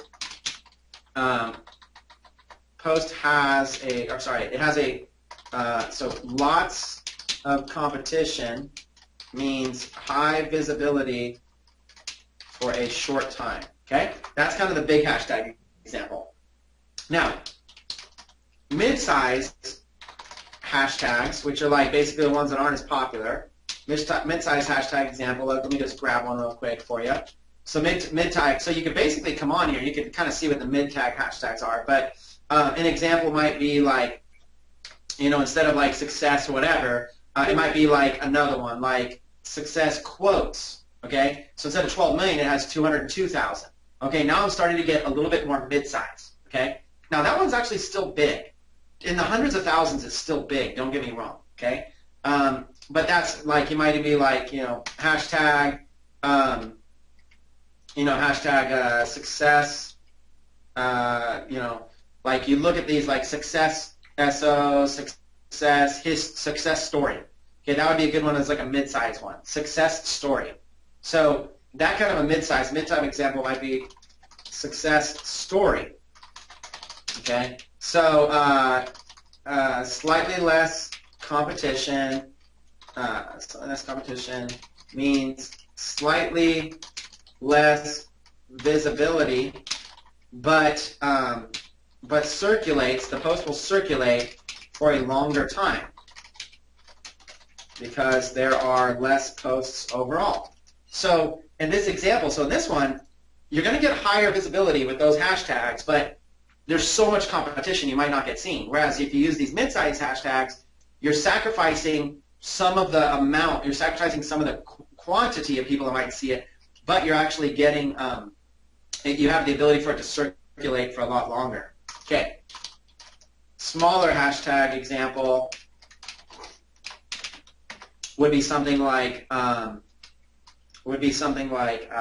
let's say like orange hat, right? So I like, that would be like an orange hat marketer, or, orange hat, like let's like look at it. So I always wear an orange hat, right? So an example would be like orange hat, orange hat, 9,437 posts, right? So this is like basically people when they're wearing an orange hat, they're going to tag orange hat, right? So it's really not that, the issue is there's just really a lot less volume of people that are going to be at all interested in searching for an orange hat, but your post is going to stay up longer because you're going to get more visibility. See right there. So as you can see, right there, I'm in the most recent posts right now for this post right here on that term, orange hat.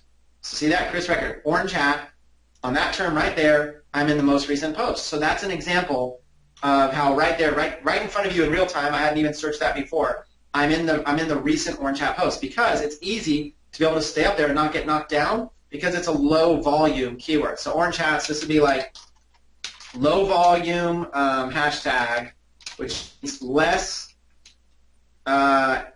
engagement, but more visibility, but let's say, but more circulation for a longer time. So what I like to do, what I would suggest for beginners is to mix it up. Use a combination of big hashtags, mid-sized hashtags, and small hashtags. Okay? Just use a combination of them. Okay? So if you go to like a post like this, just use a combination, like in an example like this. That's like small. Photo shoot, photography, those are mid-size. Stuff like a headshot, Scottsdale, Chris Record would be small. Internet marketing would be maybe mid-size. Entrepreneur would be big. Product launch would be small or mid-size. Success would be big. Magazine would be big. Advertising would be big.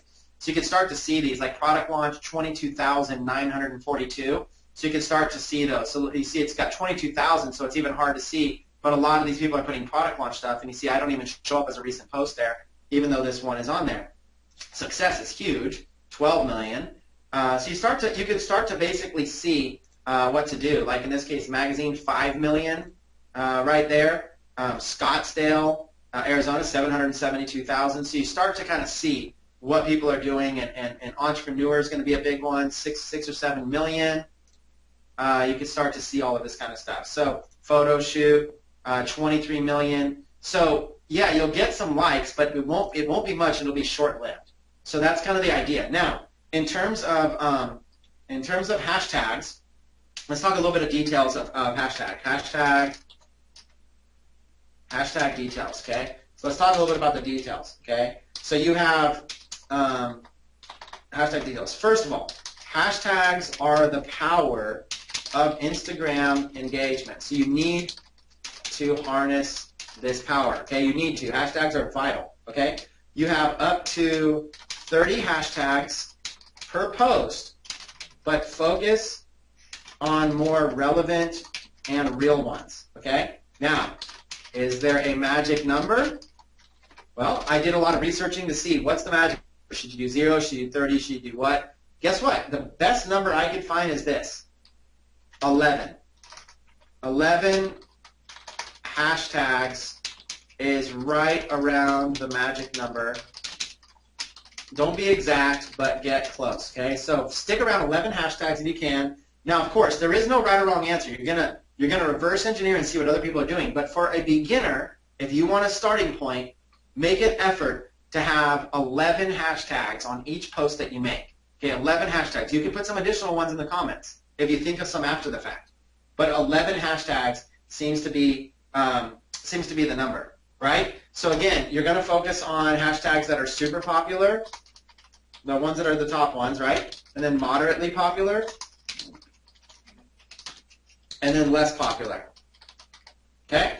And remember, remember that combination will give you longevity over time for your posts plus quick mass exposure by putting the big ones in there.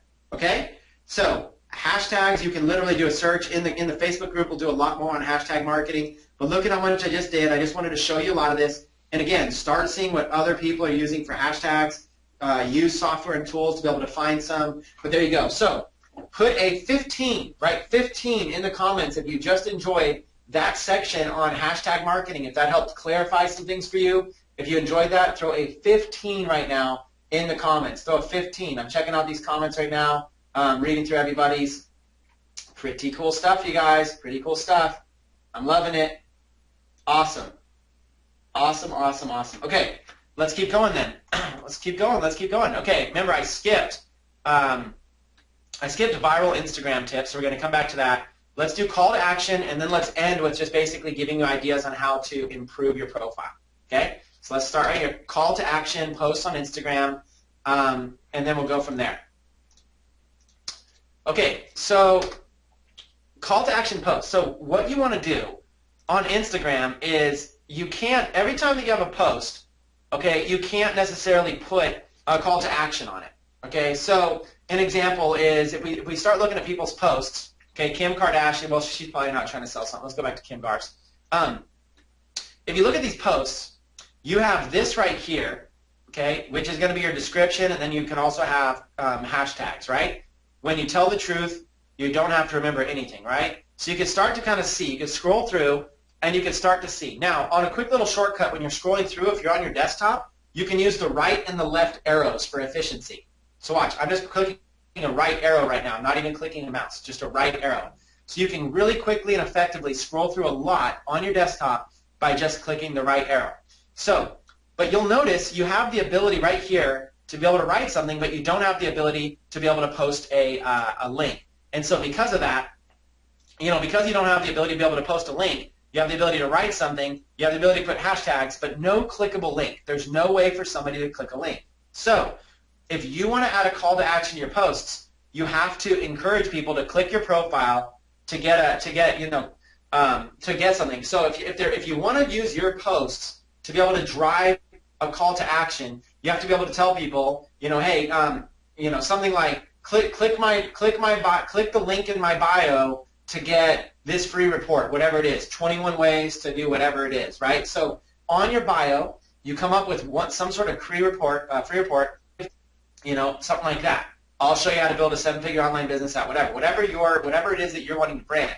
So let's say download my free report, 21 ways to do XYZ at chrisrecord.tv/21 ways. So if I post this link right here in an actual post, it will not show up as a clickable link. Somebody would have to copy it and paste it.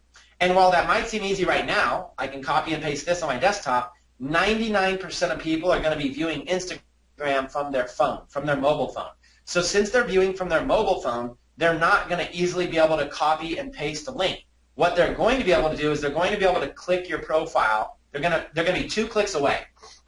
So when they're on mobile, if you give them a call to action to click your profile, click the link in your bio, okay, as your call to action, they're just this click and then they're this click.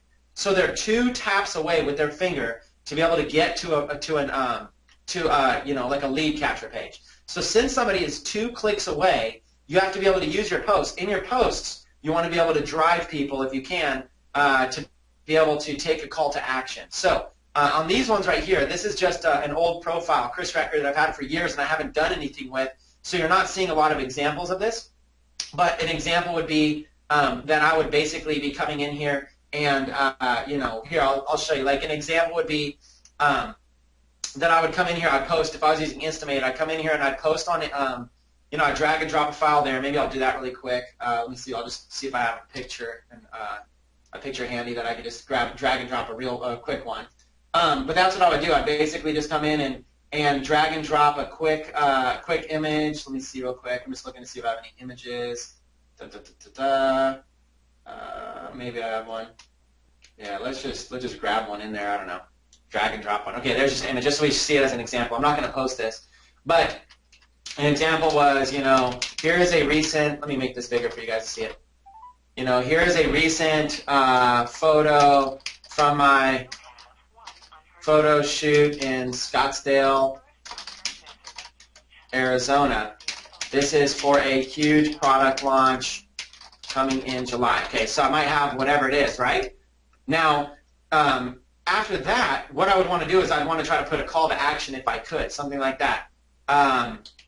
If you would like early bird access to my Facebook ads course for free before it comes out, click the link in my Instagram bio to get on the list. Okay? Something like that. And I could even tag myself again right there.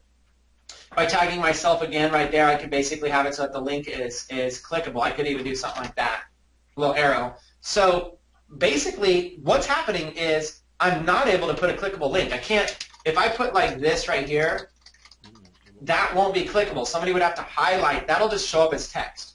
So you don't need to. So what you could do is you could basically encourage people, tell people what to do, and be as succinct and clear as possible. This probably isn't even succinct enough. It might be something more like, get free access to my new Facebook ads course by clicking the link in my bio at Chris Record. Okay. So that might even be more straightforward. Okay. So whatever it is that you're giving away on your thing, that's how you're going to want to do it. So you've got basically your thing right there. You've got that. And then you can either put hashtags here, or you can put hashtags in the actual comments underneath, So then you could put in your stuff, whatever it is, success. You guys get the thing, right? So you can put in your hashtags there, or you can put it there. Now you can just post it just like this. So you could basically come in. I wouldn't post this one. That's also not really optimized for Instagram very well. And I would do something different. I just dragged and dropped an image so you could see it. So I'd post this on Instagram just like that, or I would schedule the post to be able to go out and schedule the post. Okay. This is just a tool right here, Instamate, that I use that a lot of people use. So the example is adding a call to action inside of your posts. The point of the call to action is to drive people to go to your main profile page. That's the point of the call to action, right? So if you're somewhere, if you're on somebody's thing, right, whatever it is, if you're on somebody's page right here, this person here, what you'd want to do, they'd want to have a call to action that puts them right there, goes to their page, that goes to their link. You always want to be 2 clicks away. No matter who you are, you always want to be 2 clicks away. Now this person's not doing that great of a job with it, but you would basically come in, and that's how you would learn. You would basically come in, you would start researching, you would find tons of cool stuff. And again, you can use, if you want a research tool, you can use Instamate as a research tool to be able to search hashtags or users, stuff like that.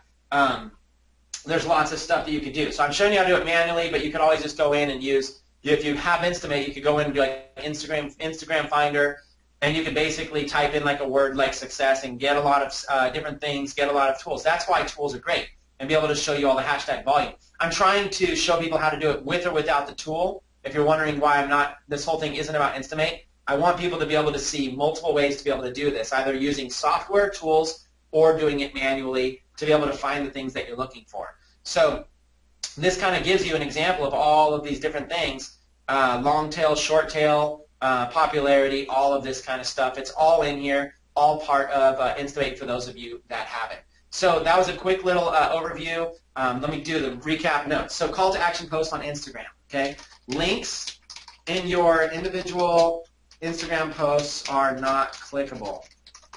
Therefore, your call to action should be for them to click the link in your bio. Okay, you can tag yourself to give them a fast link to make it easier if you want. You can also cross-promote your other accounts. Also cross-promote your other accounts by using this same process. For example, if you have one account about CrossFit and another about healthy recipes, you can cross-link a call to action to from your recipe account, from your CrossFit account to get a free recipe book at your recipe IG. That would be an example. You would then tag your recipe account using the @ symbol and type up an effective call to action that makes users want to click and get the free giveaway. Okay? That's essentially what you're looking to do. These calls to action is how you're going to be able to use Instagram for business. You're going to be able to use it to drive traffic, leads, and sales. So that's the key thing. Call to action posts on Instagram. Okay. That's it for this section, and then we're going to wrap up today's webinar. I know we're going long, but that's because we started 20 minutes late. We're going to wrap this up, but real quick, if you guys enjoyed this quick overview on how to add call to action posts in your Instagram, put a 21 in the questions area, in the questions box. Put a 21 if you enjoyed this. Okay, I thought that was pretty fun right there. I thought that was good, that was fun. Put 1 if you enjoyed that. And I want to see who's still engaged. Okay, put a 21. All right, so now we're going to kind of wrap up with this right here. Viral Instagram tips. Okay, now let's talk about, you got your profile set up, and now you want to start getting more followers, more exposure, more stuff like that. Okay, viral Instagram tips. How can you create posts that go viral on Instagram for more followers? Now, for beginners, one of the most important types of posts to start with are branded picture quotes. Okay, so write this down if you're taking notes. Branded picture quotes. So let's look at these. Let's look at these accounts. Okay, go to Kim Garst, 50,000 followers. Look at this. She has Boom Social on every single watermark on the bottom right of every single post that she does, right? So that's so idea number 1. Okay, so let's go. Idea number 1. You create popular picture quotes and watermark them with your brand. Example, and we'll throw her account up as an example. Okay, so that's just an example. This is going to be example number 1, is going to be the watermark approach. Example number 1 is basically, if you look, she's taking quotes like, let's look at this, this is a Mark Twain quote. When you tell the truth, you don't have to remember anything. Mark Twain. Okay, so it's a basic like Mark Twain quote, right? When you tell the truth, you don't have to remember anything. Now, you can get ideas. I love getting ideas from Pinterest. Now, there's lots of places to get ideas, but you can get ideas from Pinterest. You can do Mark Twain quotes if you want. Okay, you can do it that way, and you can kind of see, like what are some of these. Now, Pinterest is going to be more of this long-form style, but you can basically take a quote like this, and you can give it to even somebody on Fiverr, or you could do it yourself. I'll show you how to do it yourself. If you guys have, if you have the right tools, there's software tools you can buy that you can make picture quotes really, really easily. Okay, so some of you already have software tools to do these very easily. There's also mobile apps that you can download that you can create. You can put text on top of pictures, and then there's also free sites online like Canva that you can basically create picture quotes. But in a nutshell, you can create a picture quote like this and put a little brand on it, and that's called a watermarked picture quote. So right here, look at this. Life is short. Break the rules. Forgive quickly. Kiss slowly. Just to do a level playing field, there's some pretty good software to do this that I would recommend, some decent software. But just for the sake of, I would recommend, for those of you that don't have it yet, I would recommend a software called Usign. Usign is easy graphic design. You will pay for this. It's really inexpensive, but Usign will make this really easy. Another one that's really good for this that you can pay for is Moonpixlar. Moonpixlar is a software as well that you can pay for, that you can basically come in and design graphics and stuff really easily as well. And then you can just come in here and you can do social media images. There's just all kinds of them. You can create custom graphics, tons of cool stuff, any size. And then there's Canva. You know, Canva, if you go to canva.com, this is a free one. You're going to love it and hate it. They have some limitations. But you can go to Canva, and you'll notice that they have like a whole entire section for Instagram posts right here, 1080 by 1080, or you can just do custom dimensions and put in any dimensions that you want and get them exactly right. Now, when you use a service like Canva, how they make their money is they charge you. So when you hover over images on Canva, you'll notice a $sign. So if I want to use this template, you'll notice that this one has a $sign over it. This is going to cost me $1. But this one over here is free. If I want to use this template, it's free. Okay, so this one's free. This one costs. You'll notice the Canva watermark on it. So, and this one's free. So you'll kind of notice they've got a lot of templates. So you'll see an example here. This one is free, right? So you'll see it gave a quote symbol, a background picture. You can put a quote and then who it's by. And this one's actually Mark Twain, the default one. So you can take one like this, and you'll notice I just did this with a quote right here. Let's see, this one. So I used that same exact one, and look what I did here. I just changed this to be orange. You can see you can change it, make it any color or whatever. So I just changed it, made it orange, and then changed this background image right there and made that orange too.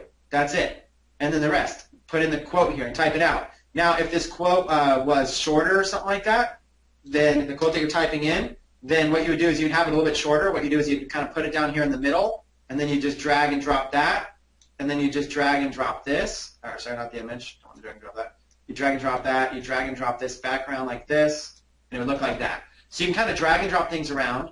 And you can put on a little watermark if you want. You can put if it's a quote, this is my own quote.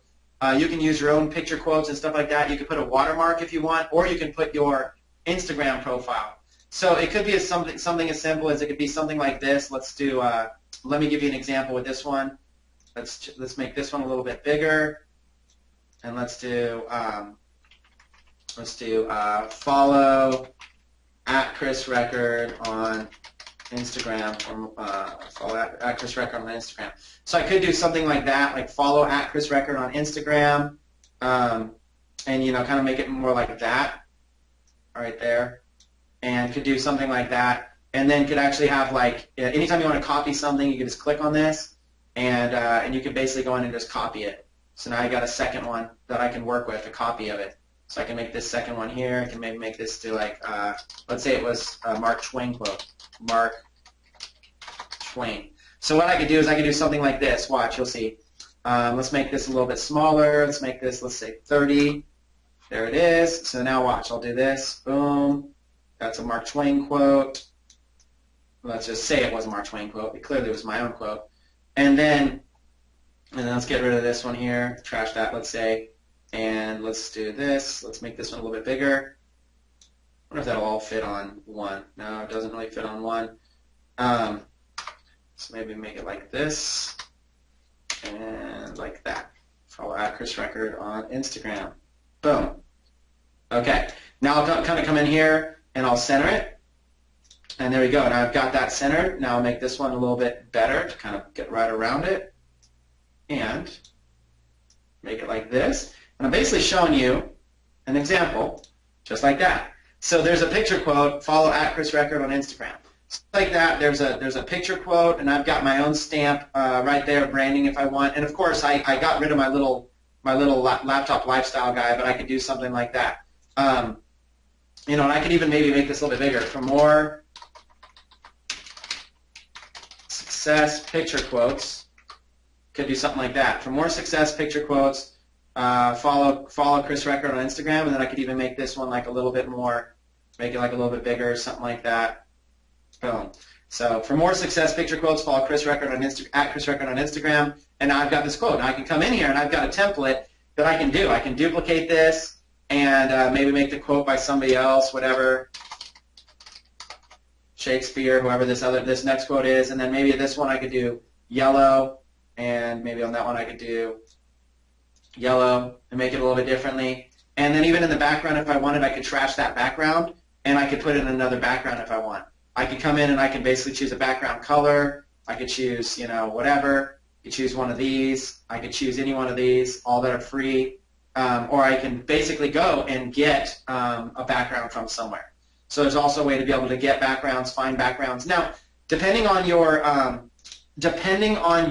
level of copyright issues, if you feel comfortable with copyrights, you can go here and you can put in like HD wallpaper to Google, and you can, if you're just like, hey, I don't really care, I'm willing to take whatever risks, then you could come in here and you could basically grab whatever, view image, and you can save it, save it and then upload it. Now, if you're big and you don't want to take any risk at all with copyright, not even in the slightest, then what you would do is you wouldn't do that. But like right here, so this one here, maybe I'll trash that image. I'll go here to backgrounds, go to uploads, upload an image right there, desktop, S Modern City, and just basically move it to the background or whatever. And then I can basically take it and I can make it transparent if I want. There's transparency, that I can make it transparent. Sorry, this view is getting a little bit, I got to go a little bit smaller to see it, for you guys to see it at least. You can go transparency, and you can make your image transparent. There's a lot you can do. You can make it white on the background, and then right there you could do make this black if you wanted to pop a little bit more off that white background. There's tons of stuff you could do. You could come in and you could do different backgrounds. I could do a black background and fade that over. There's lots of things I could do. Like I said, Usign or Moonpixlar is going to give you more options, but that's essentially how simple you could do this. You could do this simple. Okay, so again, let's do a recap on this. Let's go here. Let's just do custom image, 1008 by 1000, or sorry, 1080 by 1080.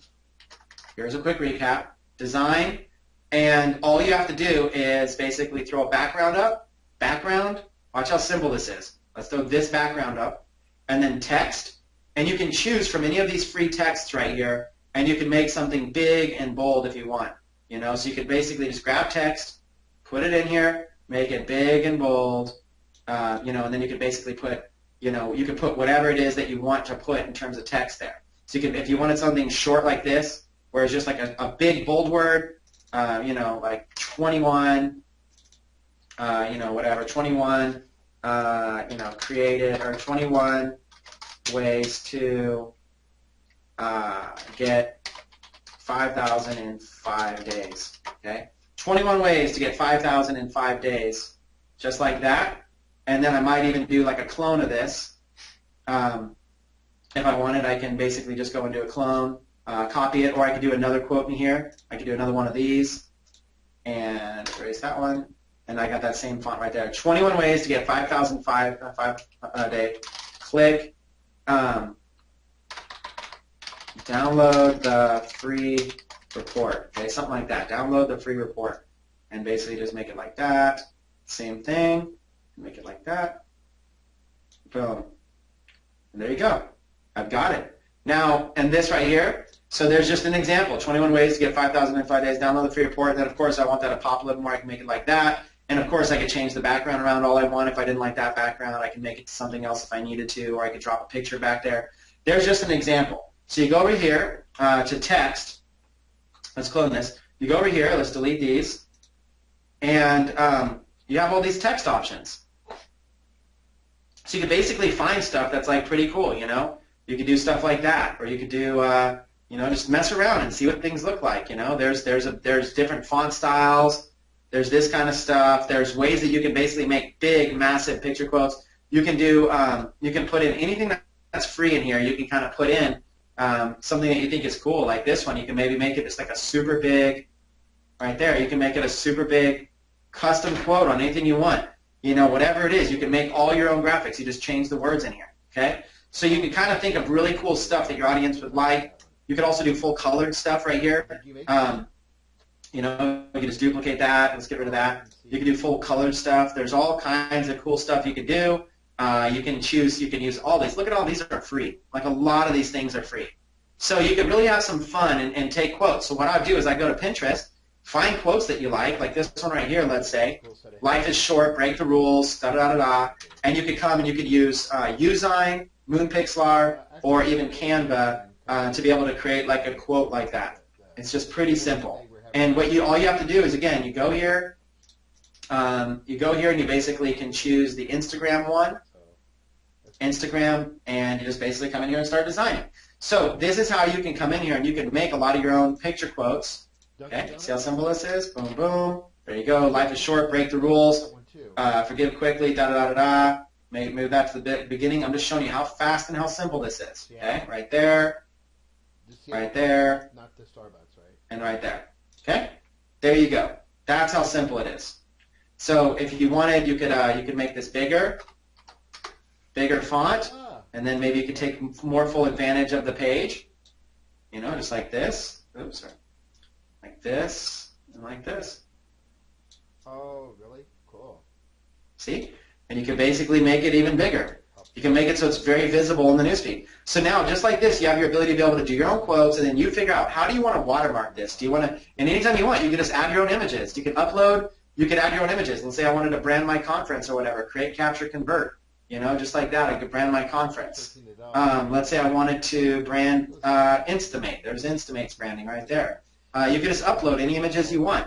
You can also upload icons like register now, or click here to buy now, or get transparent images of dogs and stuff like that.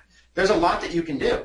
Okay, so like let's say that I wanted to do something like with a dog, right? So let's get rid of this background. Let's get rid of this background too. Okay, and let's say I wanted to do something with a dog, like something as simple as this. Have that dog sitting there. Maybe make that dog even bigger, and then just kind of bridge this over here. And let's say this was like a dog quote. See how simple this is? Look at that.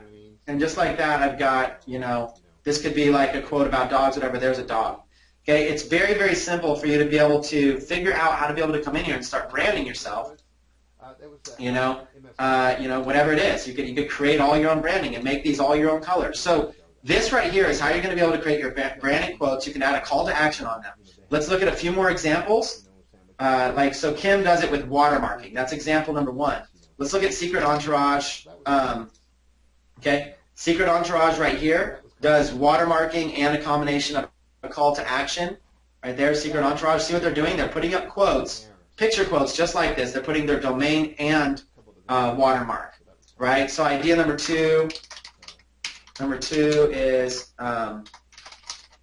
create popular picture quotes using a watermark and domain name.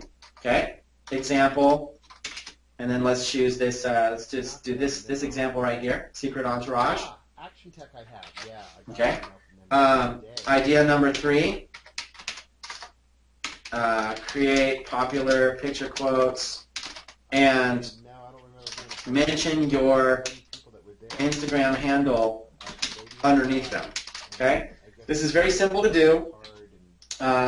This is very simple. Let's go look at a few right now. Let's just go through and let's look at a success hashtag, success quotes or whatever. You can kind of come in and kind of see. Let's look what people are doing. So this one here, okay, they're putting their name, Success Diaries, right there, and look, Success Diaries. So see, they're even using celebrity type pictures, but they're just doing quotes. So they're using big text on a celebrity picture. This can all be designed really instantly in seconds, or you can pay someone to design it. So they're branding Success Diaries on their stuff right there. Here's another one, Success ES, right there, at Success ES. Okay. There's another one.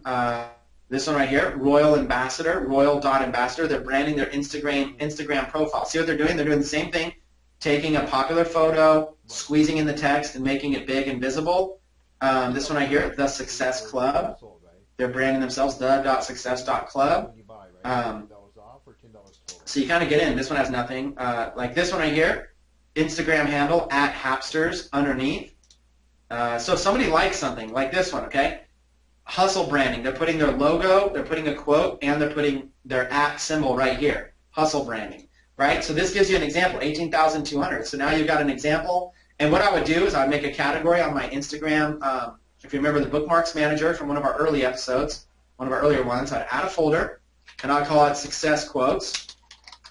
Okay. Now that I got that folder added, now what I would do is I'd sit here and I would add this profile right here to my Instagram success quotes, and done. And I've got this one added. So now Instagram, success quotes, hustle branding. Anytime I want, I can come right back here, and I can look at this branding, and I can go, okay, I like this branding. So this is a good example. Okay, let me put that as the example right there. Boom, boom, boom. Example. Okay, example hustle branding. So what they're doing here is they're basically coming up with quotes. Even if they're simple, they're using basically nice imagery, which you can get very easily, and then they're putting in their logo, and then they're putting in their quote. And they're keeping kind of a pattern here. Okay? The pattern is logo on top, short quote, and then the @Instagram channel. And that's helping them out significantly. Look, 18,200 followers. You can tell they followed a lot of people, probably all the success quote type people too. And, look, they basically have access for free startup videos. They have a call to action right there.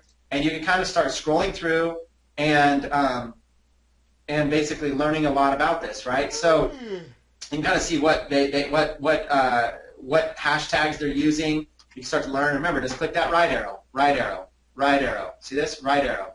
So their signature is Great Day and Hustle Hard. So they're really trying to brand this Hustle Hard hashtag, Hustle Hard 684. So they're taking a mid to high range hashtag as part of their strategy, and they're trying to really brand it as much as they can, okay? Like this person here, the Success Club right in there. So they're coming in here, and you can really start to see these success quotes. So these quotes can be niche specific to any niche. All you have to do is go, like, find the sayings right here on Instagram, whatever niche you're in. Like, watch this. We'll kind of go again. I'll show you CrossFit quotes. And if you go here, you can start to see, once you see results, it becomes an addiction. Okay, there's one. You can make any of these into a quick quote. Okay, you can really use any, I love Usign, but if you guys don't have it, you can just use, like, some free ones. Okay, and I'll show you a couple apps too. But, like, you just come in here, For some of us, it's way more than just CrossFit. It's one of the best things in life we discovered, and we are proud to be part of it. So this right here could be like, you could make this into your own CrossFit quote. Now, you can always go to services like Fiverr. You can go to services like Fiverr, and you can pay, $5, let's say, just type in, like, picture quotes, and you can find people that create picture quotes. I will give you more than 900 inspirational typography right there, that you can work with them on that one. You can find people that will do picture quotes for you. I will make 15 motivational picture quotes for you for $5. See that? And they'll make these motivational ones just like this for you. So for $5, you can get 15. So there's a way to be able to do it. And there's just lots and lots and lots of stuff. So the point is, you've got all of these options. Okay? There's Fiverr, or you can hire somebody off of Upwork. That's another thing you can do. You can go to Upwork.com, and you can basically come in here and get started by searching for somebody. You can try searching picture quotes, but if not, just do, like, basic ones. Picture quotes. You can kind of come in here and see, who does this. That's probably a bad example, picture quotes, but probably something like graphic designer. Find somebody you can do, like, graphic designer, and find somebody. You can use the advanced filters, and you basically do, like, anybody who's got, at least 100 hours build or more. Last activity be recent, within 2 weeks. And, you could just basically start going through this, any type of freelancer, independent freelancers, and you can start updating, you can start going through, and then you can start sorting by, hourly rate, $10 an hour and below, and you can start finding these people. Now, if you go through far enough, you'll be able to find people that are going to be really, really inexpensive. And when you find people that are really inexpensive, you can say, okay, look, I'm looking to create hundreds and hundreds of image quotes, picture quotes, and I'm willing to pay you, they should take about 10 minutes each. So if this person's $8 per hour, they could do, let's say 5 in an hour. So, at least that right there is $2 each. So you could have, if this person is willing to do it, you could say, look, I'll pay you, you should be able to do multiple of these an hour. I'll give you all the quotes. I'll give you an Excel spreadsheet with all the quotes, and you just whip them out, and I'll give you $2 per piece for each one. They have to be original with my branding on them. And then what they're going to be able to do is they're going to be able to take, your logo, like this, and they're going to be able to find pictures like this, like Martin Luther King, and basically take quotes, take this, take the text, put it on graphics, and they'll do this for like $2 each. Okay, so now you can, or maybe less even. So if you have money, you can outsource it. If you don't have money, you can do it yourself. There's software to be able to make it easy, and this is one of the best ways as a beginner to be able to come up with content that you can post in any niche whatsoever, and sprinkle it in with your own personality for that niche as well. Don't just do quotes. Like this site is just doing quotes. Don't just do quotes. Also, looks like they're also doing videos. Mix it in with videos too. So don't just do quotes. Just in case you're trying to blame the whole world. Also do videos like this to be able to brand yourself. Okay. So that was the section for brand and picture quotes. For me to sum up, I would start by creating a bunch, maybe 100 picture quotes, and then scheduling them out to be posted on my Instagram. About like 3 to 5 per day, and I'd have them branded with my IG profile on them. Okay, that's what I would do. I'd start off by doing that. This gives you a steady stream of content to be posting for any niche, and will increase the amount of engagement you get on your posts and followers. Okay, mix it up. Also post pictures, videos, stuff personal to your brand and niche, and stay consistent. Okay, so that was a quick little module on viral Instagram tips, and what I'm going to do is first, if you guys enjoyed that, give me a 48. Throw 48 in the comments right now if you enjoyed that. Throw a 48 in the comments. 48 in the comments if you enjoyed that. Now what I'm going to do is, hopefully this doesn't freeze on me or anything, what I'm going to do now is I'm going to basically hang on for 13 more minutes, and I'm going to do questions and answers about all the content we covered today. Okay, only about the I'm only going to go for questions that are about the content that we covered today. Okay, we ran into technical issues in the beginning, and I want to make sure. Okay, also let me remind you guys, if you got value out of today's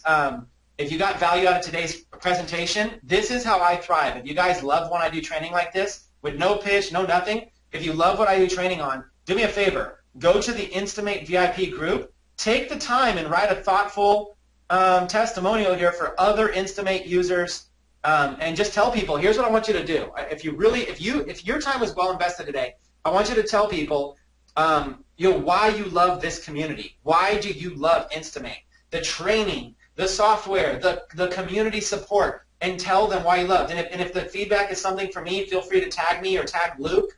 This right here, this is what gets us to do what we do. This is what gets me to take a few hours out on a Tuesday. I still have to go back to the DMV today, which is going to be crazy. I have to go take a test to get my new license. And then I've got 2 hours with my kids at Chuck E. Cheese. Then I've got to come back and do another webinar tonight. Then tomorrow I'm flying to Florida, and I'm running a company. I'm here in my office in Northern California, and there's nothing else in the world I'm doing other than spending time with you right now. That is my number one priority, is spending time with you right now. So if you appreciate that, take time and do a thoughtful testimonial. These testimonials is what gets us to do what we do, okay? And I'll tell you, you guys, Instamate is going to keep getting better. Instamate's going to keep getting better and better and better, you guys. So make sure to stay on and keep seeing all the integrations and stuff like that, and keep going with that, okay? So, Chris Record Webinar chat here. Okay, perfect. So if you guys enjoyed this, and also let Luke know if you guys enjoyed this. Luke is flying right now to Florida. I'm going to be with him. If you guys enjoyed this, Luke will do more of it. But you've got to be vocal about it, okay? You've got to be vocal and say, wow, I'd love for you to tell Luke Instamate was one of the best investments he ever made, that this training alone has been helpful, and we'll charge for this training later. And I want to remind you, you all get it for free. Every single person. If you did not get it in the beginning, I'm going to drop it for you right now. Beginogram I'm going to put it back in the message to all audience. You just received it right now if you're live on the webinar. Beginogram, Instagram for beginners. Okay, Instagram for beginners. So I'm using my Smart Member software to host this. So what I want to do is I want to really quickly create a new download. And this one right here, I want to upload a file really quick. Let me see if I can find this. Let's see really quick. 10 PDF. All right. Let me see if I can upload this for you. Okay, there's the PDF. And what I'm going to do right now is I'm going to give everybody a free gift. Okay, I'm going to be waiting for questions. I'm going to give everybody a free gift right now. So you guys are going to really enjoy this. Everybody that attended right now, I told you I was going to give you a free gift for attending, and I've got a free gift for you. So let me go ahead and give you a link to that free gift right now. Okay, this is going to be download title. It's going to be how to get 10,000 targeted Instagram followers with these easy steps for beginners. Okay, so and we're going to call this. It's going to be called InstaCrusher PDF. Okay, InstaCrusher PDF, and let's see if this works. Download PDF, and let's do download this simple and easy PDF for beginners to learn how to grow your Instagram following. Okay, draft only. Let's make it available for all of you. Visitors, publish date, choose featured image. Yeah, let me choose a featured image really quick and see if I can find one. Let's see, how to get followers. Let me see one of these images. Yeah, let's do this one. Okay, there's an e-cover guide. So what I'm doing right now is I am creating a download for each one of you live right now. That's going to be pretty cool. All right, let's see if we can save it, and let's see if we can get it going. Let me see. So if all worked well, you should be able to go to Beginogram and go to the software, even though it's not software, it's a free giveaway. And look, super targeting. Let's see, download PDF. Right there, it should go and it should download and boom, printable PDF format. You should be able to save it right to your desktop. So just like that, it is available. So I'm going to basically give this link to everybody right now. Here's a free gift just for attending. Super targeting strategy. This is by Nicole Mazer. If you're wondering who this is from Nicole Mazer. Okay. So what I'm going to do is I'm going to do, download your free PDF giveaway from today's awesome Instagram training webinar at the following link. Okay, let's just download it right there, and then I'll put in a picture of it. Let's do a picture, and let's see if I can find that picture again. Let's do this one this time. Boom. And there it is. Let's see. And then let me say, comment below if the download worked for you. Say, I got it. Thanks. Okay. So you can let me know. I posted it in the group too. Instamate VIP group. Right there, I gave the link to the download center where people can go get it. Make sure to join this site. This site will eventually probably be a paid site once all the training is in here. I'm going to take the edited recording, and instead of it being one long recording for every single person to watch, I'm going to break it down into a bunch of little mini modules. That's why I followed a format. I'm going to break this down into a bunch of little basic little mini modules for you to be able to watch, and you'll be able to come back to this site anytime that you want and be able to see sorry, and be able to see that. Okay, got it. So you'll be able to go to this site, the Beginogram site. I don't know why it's not loading right now. Maybe everybody's hitting it all at the same time.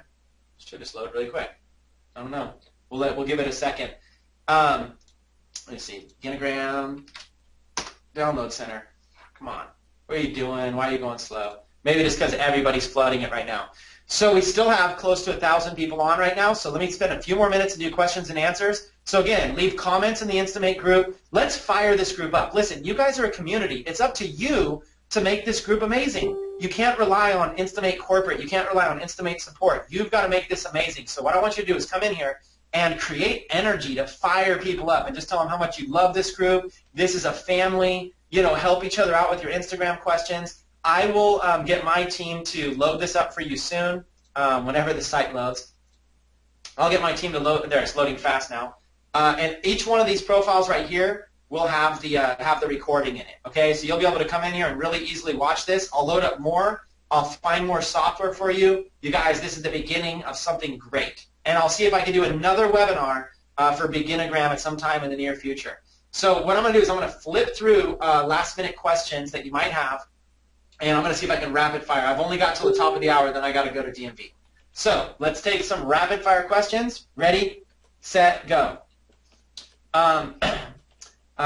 Billy Conley, should we sign up with Instagram through Facebook or just an email address? Okay, Billy, sign up your personal profile through Facebook, and then the business profiles through your email. Okay, David, question about the hashtags. Being that you do stuff in the science fiction niche, how do I find things like this to hashtag on? So David is in the science fiction niche. David, what you want to do is you want to follow other profiles in the science fiction niche, and you want to follow them. Okay, you want to go to other profiles, you want to follow them. If you're using Instamate, you can basically come in here and you can start finding related words and stuff like that. Just go in here and start using this and find a bunch of profiles and go in and see what words that they're using. Okay, so you can go in there and you can basically go and research, research words related to your niche, all the sub niches. Use this tool, find all kinds of tags related to science fiction. Follow these profiles and bookmark them like I told you to do, and then see what tags they're using, especially the successful ones. See what tags that they're using. That's going to be the way to do that, David. Hopefully that helps. Okay, what do you have next? Let's see. Sean says, this has been the best support I've ever received from any purchase. Appreciate that, Sean. Okay, let's see. Can we get a link for the document you created this training on? Ooh! Oh! How many people would like these notes right here? How many people? Type a 1 in the comments if you would like me to give you these notes right now. Just curious. Type a 1 if you would just like me to give you these notes. I didn't even think about that one. Uh-oh. Uh-oh. What if I do this? Share. And what if I save this as Instagram tips? Anybody with a shareable link can view. What if I took this link right here, and what if I dropped this to the entire audience live? Bam! Every single person, give me a thank you, or give me something like, if that didn't just top it off. There's all my notes, this entire document. Let's watch this in real time as people start flying in here. Look at this. Anonymous. You guys are going to start flying in here by landslides. You guys are going to fly in here. That's pretty cool. That's awesome, you guys. So let's do file.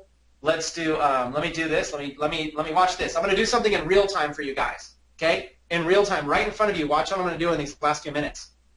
Okay, I'm going to take a screenshot of this capture. I'm going to take a screenshot of this right now. There's a screenshot. I'm going to call this Instagram Notes. Kevin says, thank you. Thanks, man. Appreciate that. I'm going to call this Instagram Notes. Oops, I lost it. Where did you go? Oops, another window. Right there. Okay, I'm going to call this Instagram Notes. I'm going to save this to my desktop. Now watch what I'm going to do. I'm going to go back to this site. I'm going to build another download really quick. Build a download, create download, and watch this. Notes from the Instagram notes from the beginner Instagram webinar. You guys love it. I do all this stuff live for you. I do everything live. And what I'll do is I'll do a third-party download link. That's not going to be it, is it? The third-party download link is going to be this one. Share. Just get shareable link. Copy link. There's a third-party download link. Download plus get the notes. Description. These are the notes from Chris Records live Instagram training webinar. Okay, let's go down. Let's do draft only. Let's make it available for visitors. I'll eventually make it members only. Let's choose a featured image. I just created one. It's not really the best featured image you've ever seen, but at least it's a featured image. And Let's show the featured image, notes, and let's save. Now, let's really quickly see if Instagram software, boom, there it is, Instagram beginner training, and now you can get the notes right there. Just like that. Just like that. Now watch, this is no longer software, so what I'm going to do is Instagram downloads. Let's call it Instagram downloads instead. And we're set.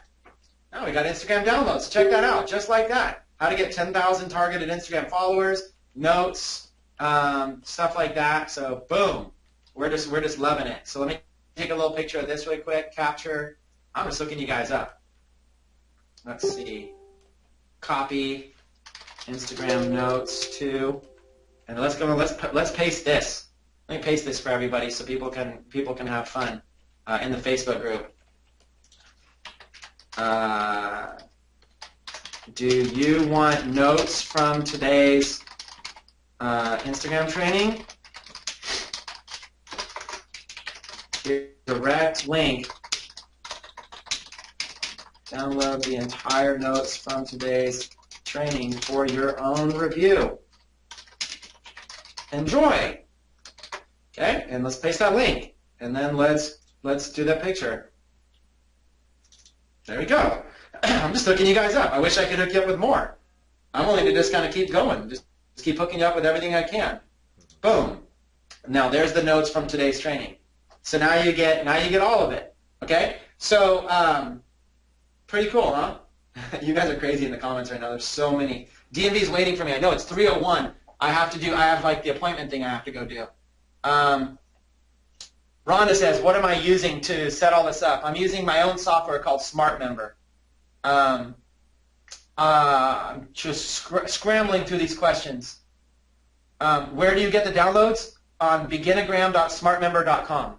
Beginagram.smartmember.com. Beginagram.smartmember.com. You just click on downloads and you just click get the notes or download PDF.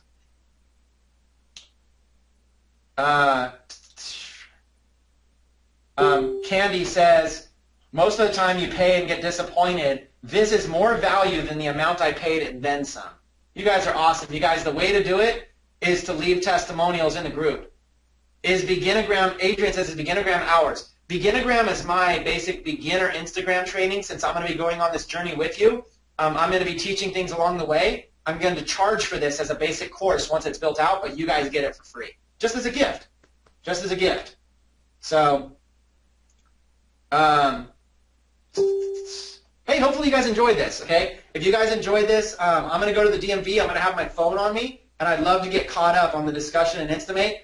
Take your time. Write something thoughtful. Share with other people. Let's get this group fired up and tell them, you guys, this is a great investment. I'll get the replay up soon for everybody. It's going to take time to process. I'll get the replay up. All of the replays will be available right here on Instagram training probably in the next 24 to 48 hours. They'll just be uploaded up here. I went through all of these, very organized, very detailed. And you guys, listen, I'm not an Instagram expert. I'm a teacher. I know how to make money online. I make millions of dollars online. My gift is being able to take complicated things and make them easy and help people make money online. There will be people that are better at Instagram than me, okay? I am not trying to be the best. I'm trying to say I'm just like you. I'm willing to do the research and learn how to do this right, and together we can build a massive Instagram following. So be sure to engage in the group, you guys. It's been an honor. And over the last 2 webinars, Luke and Ricky presented an e-commerce offer that you guys should take advantage of. So if you guys didn't watch those ones, go back and watch them. Okay, I wanted this one to be pure value, but that doesn't mean that you shouldn't. That doesn't mean I'm against that offer. I'm very for that offer. I am pro that offer. Okay, and it's about to close. I do think it's a good offer. I think you guys should take. It.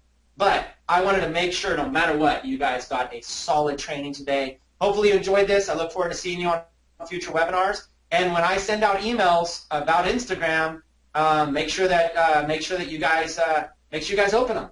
Make sure you guys open them so you don't miss more opportunities like this. So with that being said, I'm going to go ahead and jump off and head to the DMV. It's been a pleasure sharing with each and every single one of you. I'll catch you on the next Power Packed Value Training webinar. Thanks. It's been Chris Record. I'll see you guys on Facebook.